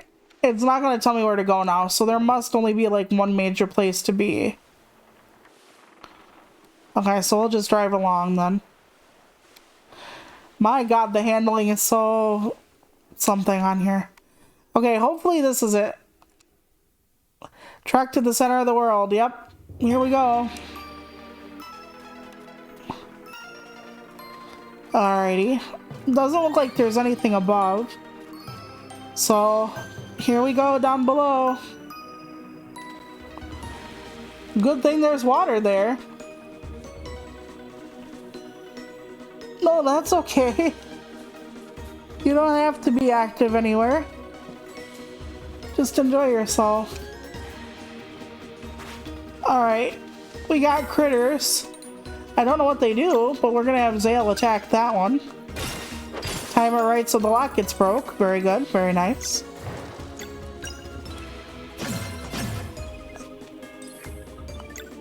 I don't see their, did I accidentally take off the thing that tells me how much life they have left? Or are they just not telling me this late in the game how much life they have left? Because I thought I had the Relicon that told me how much life they had left. I never know. I'm silly sometimes. And I do all kinds of shit in video games that I don't think I do. There we go. Oh, no, I didn't. That's interesting. Husband probably knew that, but I didn't. I am glad you're getting use out of the, or like the program. Husband and I, when we renewed last time, we were like, should we even renew it? Because there were times we didn't really use it. And he's like, yeah, because they got Mario Party. And now on the 19th, I am doing a collab with Otter and Reiko and Dreamer, I think their name is. And we're doing that, so. Okay, so now they got their own ultimates. I think that's what they're telling me. Okay. Oh my god, so there's like spectral enemies of the enemies we had fought before. Interesting. Horrifying. I'm not going to like this. I bet they're gonna hurt a lot more too. Oh, guess not. I'm a liar. I'm a liar. I just thought the moon version would hurt worse for some reason.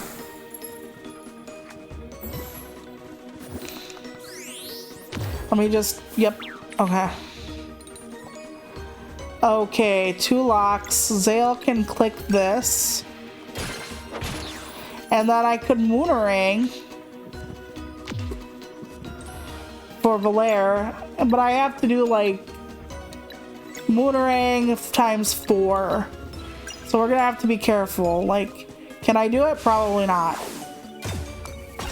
1, 2, 3, 4. Okay, I don't need it anymore. I can just do that one, it's fine. Okay, let's get Roshan going here. Nice. Okay. You can do that. I'm just so happy that you can play with me on some things now. Or whatever you want to do.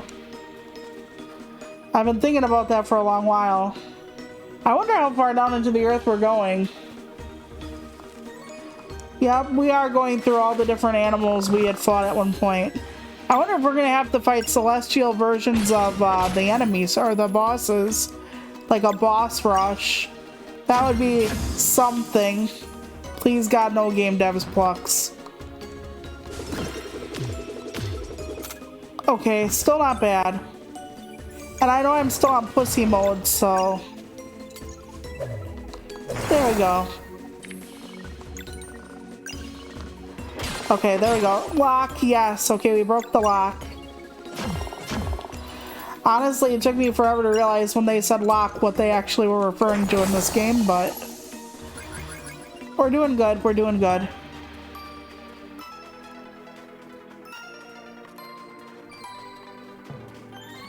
Okay. We'll see what happens.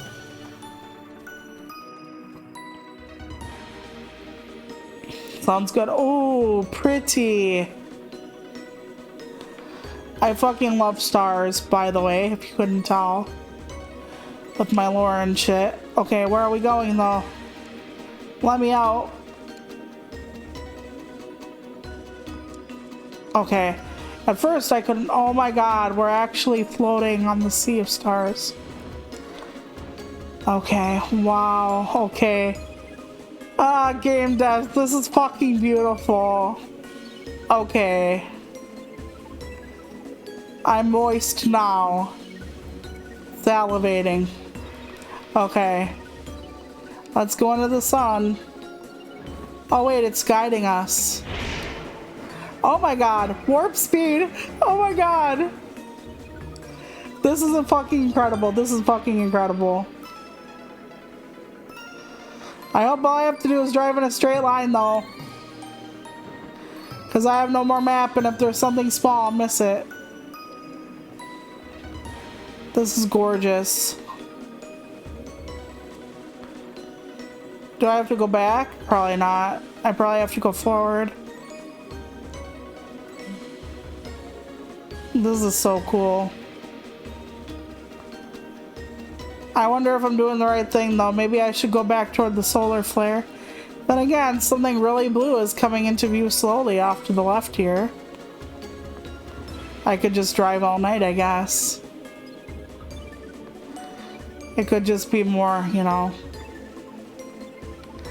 Let's see what happens if I go towards the solar flare lens. Ah, that is where I was supposed to go. Damn it. Don't skip around it. Okay, I was gonna say this is not a rim job. We need to go faster. Okay. Whee! It's like following a will-o'-the-wisp. Who gives you more? Oh my god, look at that. Fucking look at that. In a game like this. And we are collecting starlight. So we could like what, have ultimate attacks maybe? This reminds me so much of some of the shenanigans Kirby gets into. Oh my god, look at this. We punctured a hole in the fucking universe or world or whatever. Oh my goodness. Yep, we punctured a hole in the timeline. Interesting. I almost don't want that to end. Holy shit.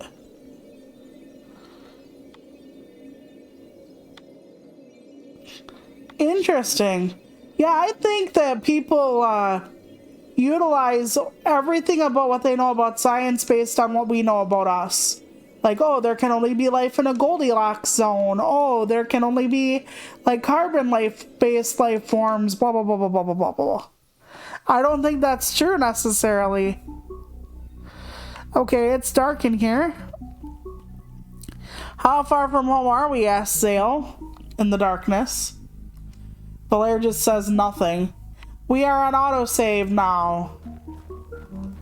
Okay. Am I supposed to navigate in the dark? Devs, please don't do this to me. I'm fucking blind as bad as it is. I know I'm seeing their, like, cloth. While there are faint pools of light, I'll just keep tracking, I guess. Okay. Something lit up. This almost looks like space tech in a weird way. Intruder alert. We're gonna be fighting something big. Yep. Entities from another world have breached the compound. So is this April's like outside of the timeline like little clubhouse thing? Commencing elimination. Watch out. Okay, there is a lock there. I need to swap out to her. We're going to try it. We're going to try it. Let's see. Yeah. Okay. Enemy delays enemy's action. Venomous darts hit all enemies. Yes. We're gonna have to jump and throw to keep going.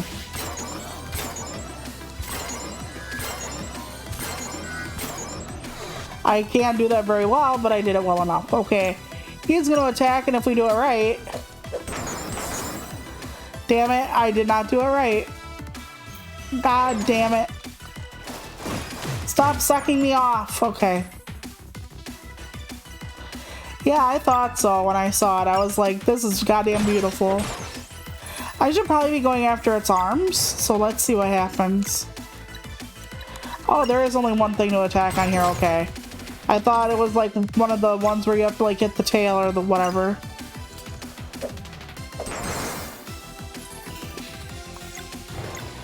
Alright. You would think that if this were fucking Fuckface's domain, the Fleshmancers, he would have a fucking thing that was like, by the way, like, I'm gonna take something that these people can't fucking hurt for the life of them. Yeah, skills to pay the bills. It ain't gonna matter. I can't unlock it no matter what I do, so I might as well just slap it in the dick. Oh god, not again.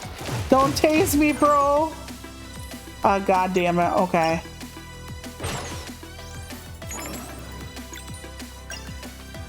I wonder why our life bars are blue. I'm sure that fucking means something. I did the wrong thing with her. God damn it. Again with the don't tase me, bro. Oh, reinforcements. Wonderful. Oh, and a taser grip. Oh, wow. We're blessed. Okay. Let's suck in some balls. We'll get through it.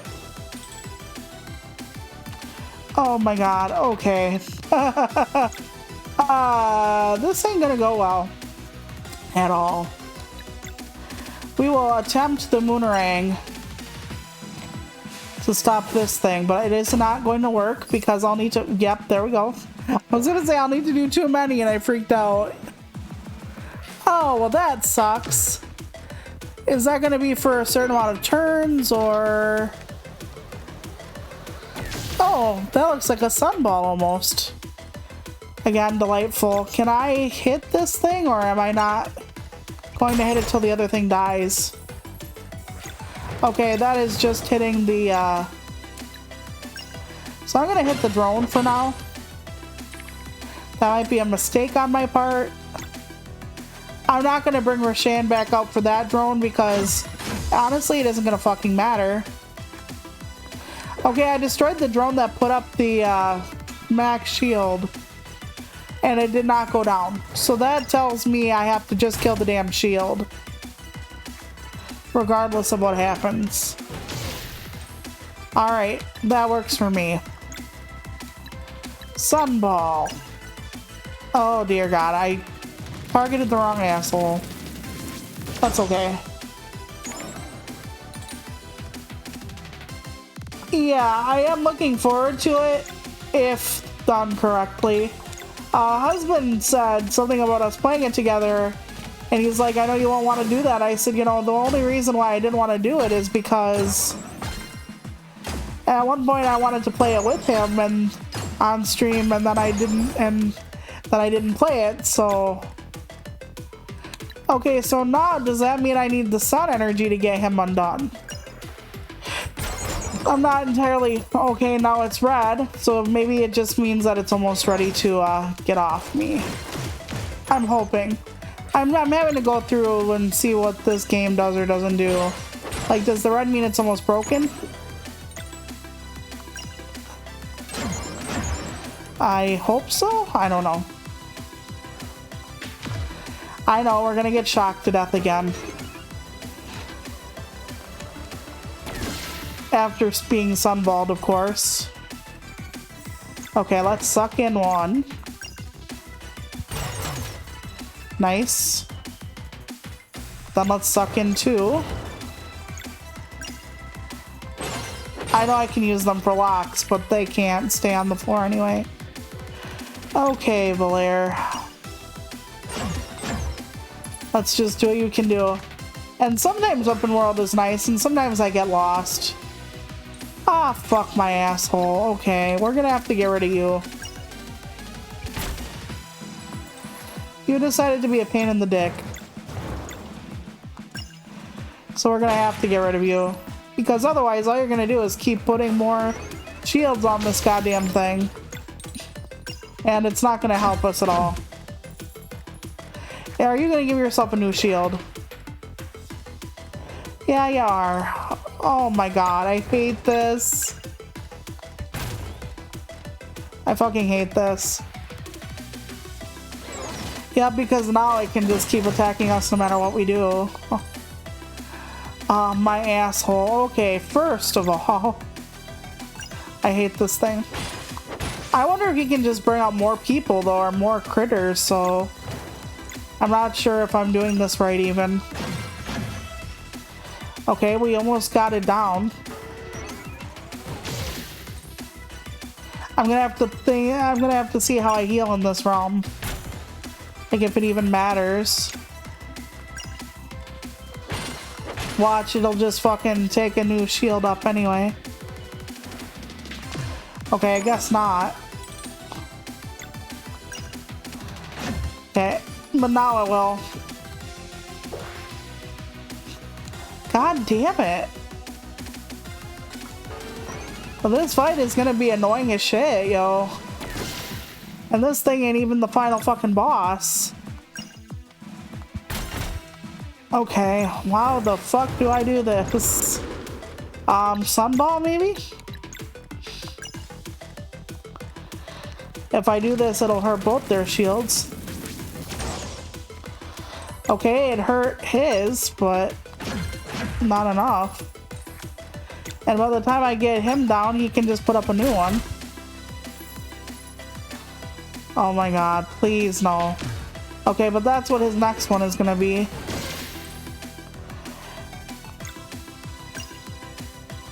Well, he doesn't have a lock yet. Okay, how long is it gonna take this fucking thing to put out some new fucking bullshit?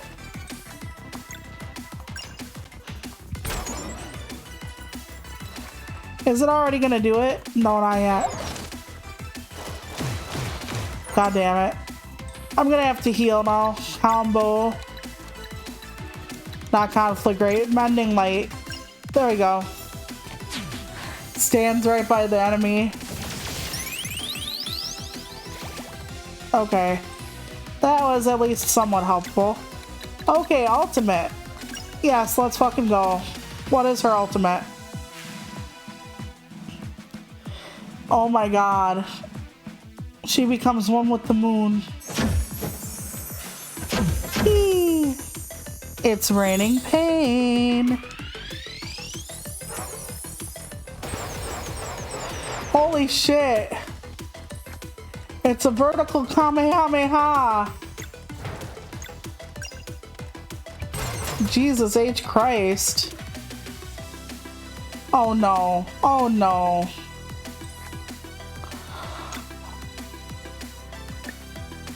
Well, I'm gonna have to attack them. Because I don't want them to get any fucking bright ideas. Okay, Moonerang. I only have one try at this. This is gonna suck. Because there ain't no way I'm gonna be able to do this. Yep. The different directions and how quick it all has to be. Fuck my nuts. They're gonna start sucking off each other. Yep. Well, I'm gonna start attacking the one that doesn't have a shield right now. I think that's the best way to go about this. Hopefully.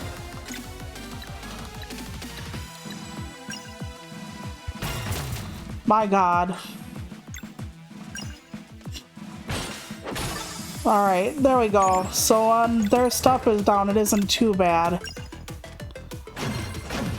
Alright. I'm gonna try to get rid of the drones first. Because that shield bullshit is not fun. Okay, we're getting that going. Yes, he's gonna taser us.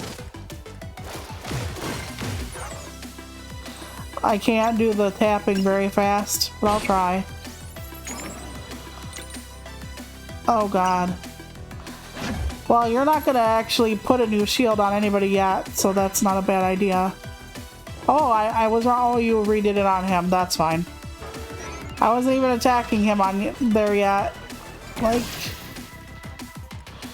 Alright, I'm gonna have to heal Valere soon, though. At some point. There we go. Okay, now we're gonna try to take down the machine. There we go. Not bad. Now we will try to do this combo. Solstice Strike only takes one. How much would it do to the shield? Only 98. My god. Okay, that ain't worth. That is not worth it. Oh my god. Oh my god. This is gonna be so long. I apologize. I don't even know if my technique is the right technique, to be honest with you. Trying to attack the things that give him a shield. I would think so, but... Oh god. She can pound him back to hell in a way, but it's only gonna work like one extra turn, I think. Oh wait, yeah, it'll make do. Okay, at least he doesn't get to call them out then. Okay, Moonerang, there we go. If I just get one hit on him, and that's impossible not to, thank god. It broke his lock. Can't wait till her ultimate comes out. Okay, hold on a minute. Let me just suck them in, and then if I time it right... Okay, there we go. Broke the lock again. Very good. We're actually keeping him at bay slightly. Not enough, probably. Oh, yeah, enough. Okay. That was a pain in the asshole. But I guess I was doing the correct thing there. Alright. Here we go. This place seems so advanced, Azael. Teeks looks at something. There's nothing like this mentioned in any records. Sarai probably knows it.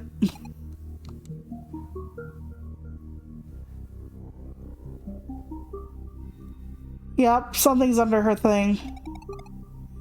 Welcome to my world, said Sarai. Yup, I knew she was hiding something under there.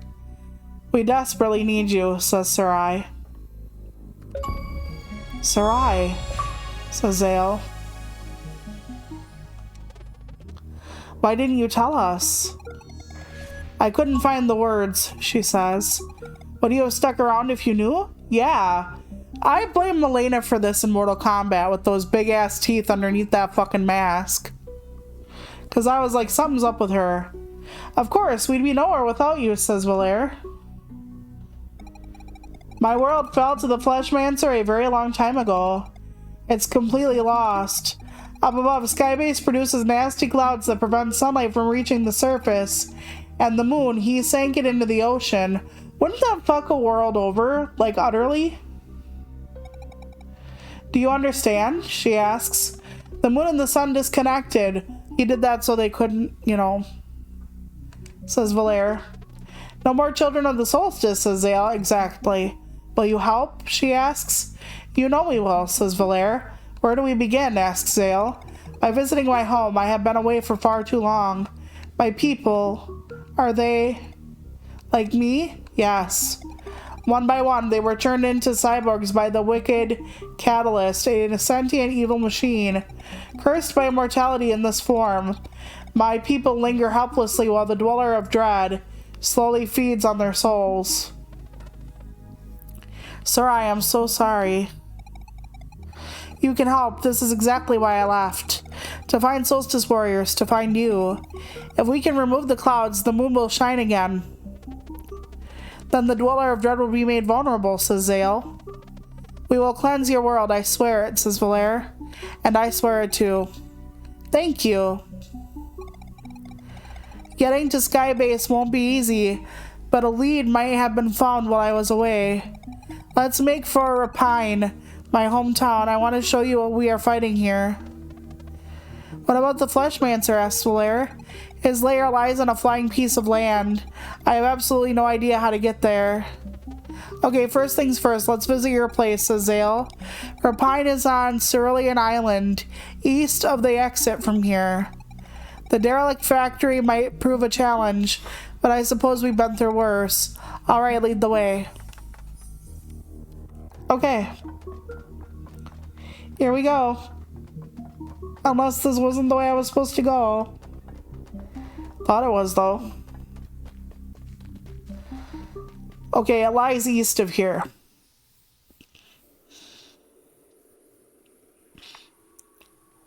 Alright. Wait, east. I'd be going west. Unless that's after I get out of the grotto.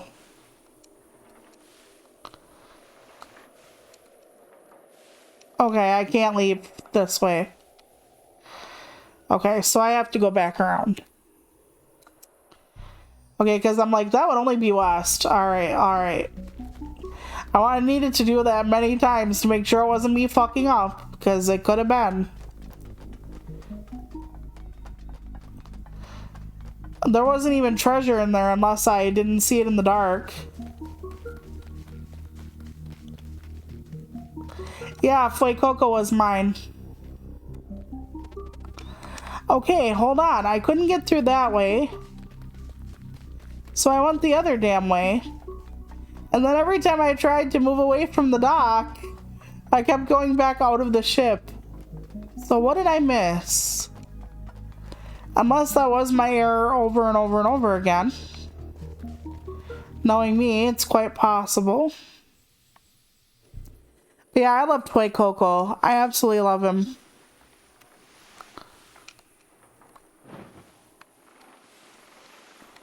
I was doing the wrong button to accelerate. Of course I was.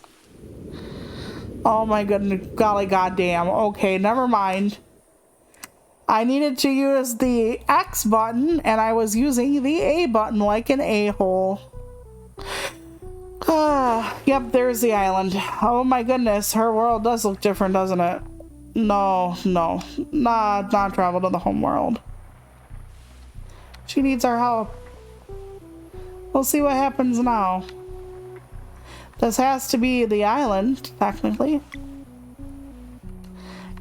It is. Somehow we even have her fucking island or home on a map. The derelict factory. Alright.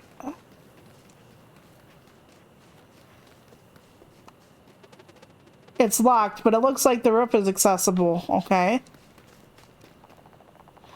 The campfire feels cozy and warm. We will rest here. And we will save. And now we are at Sarai's homeland. Which, to be fair, I did not expect to be here. And that will be it for today. Next week, I think I'm only going to stream twice. Monday and Tuesday, because Wednesday is blood appointment, Friday is vaccine, Thursday is getting all kind of fuck shit ready for whatever, resting, depending on whatever it is. So I will see you back here on Monday, probably with Rogue Legacy. Can't say we're gonna make any fucking progress, but I hope so. And then Tuesday will probably be this. So I hope you all have an amazing weekend. And I will see you here, same time, same channel, Monday. All right, everybody. Thanks. Bye.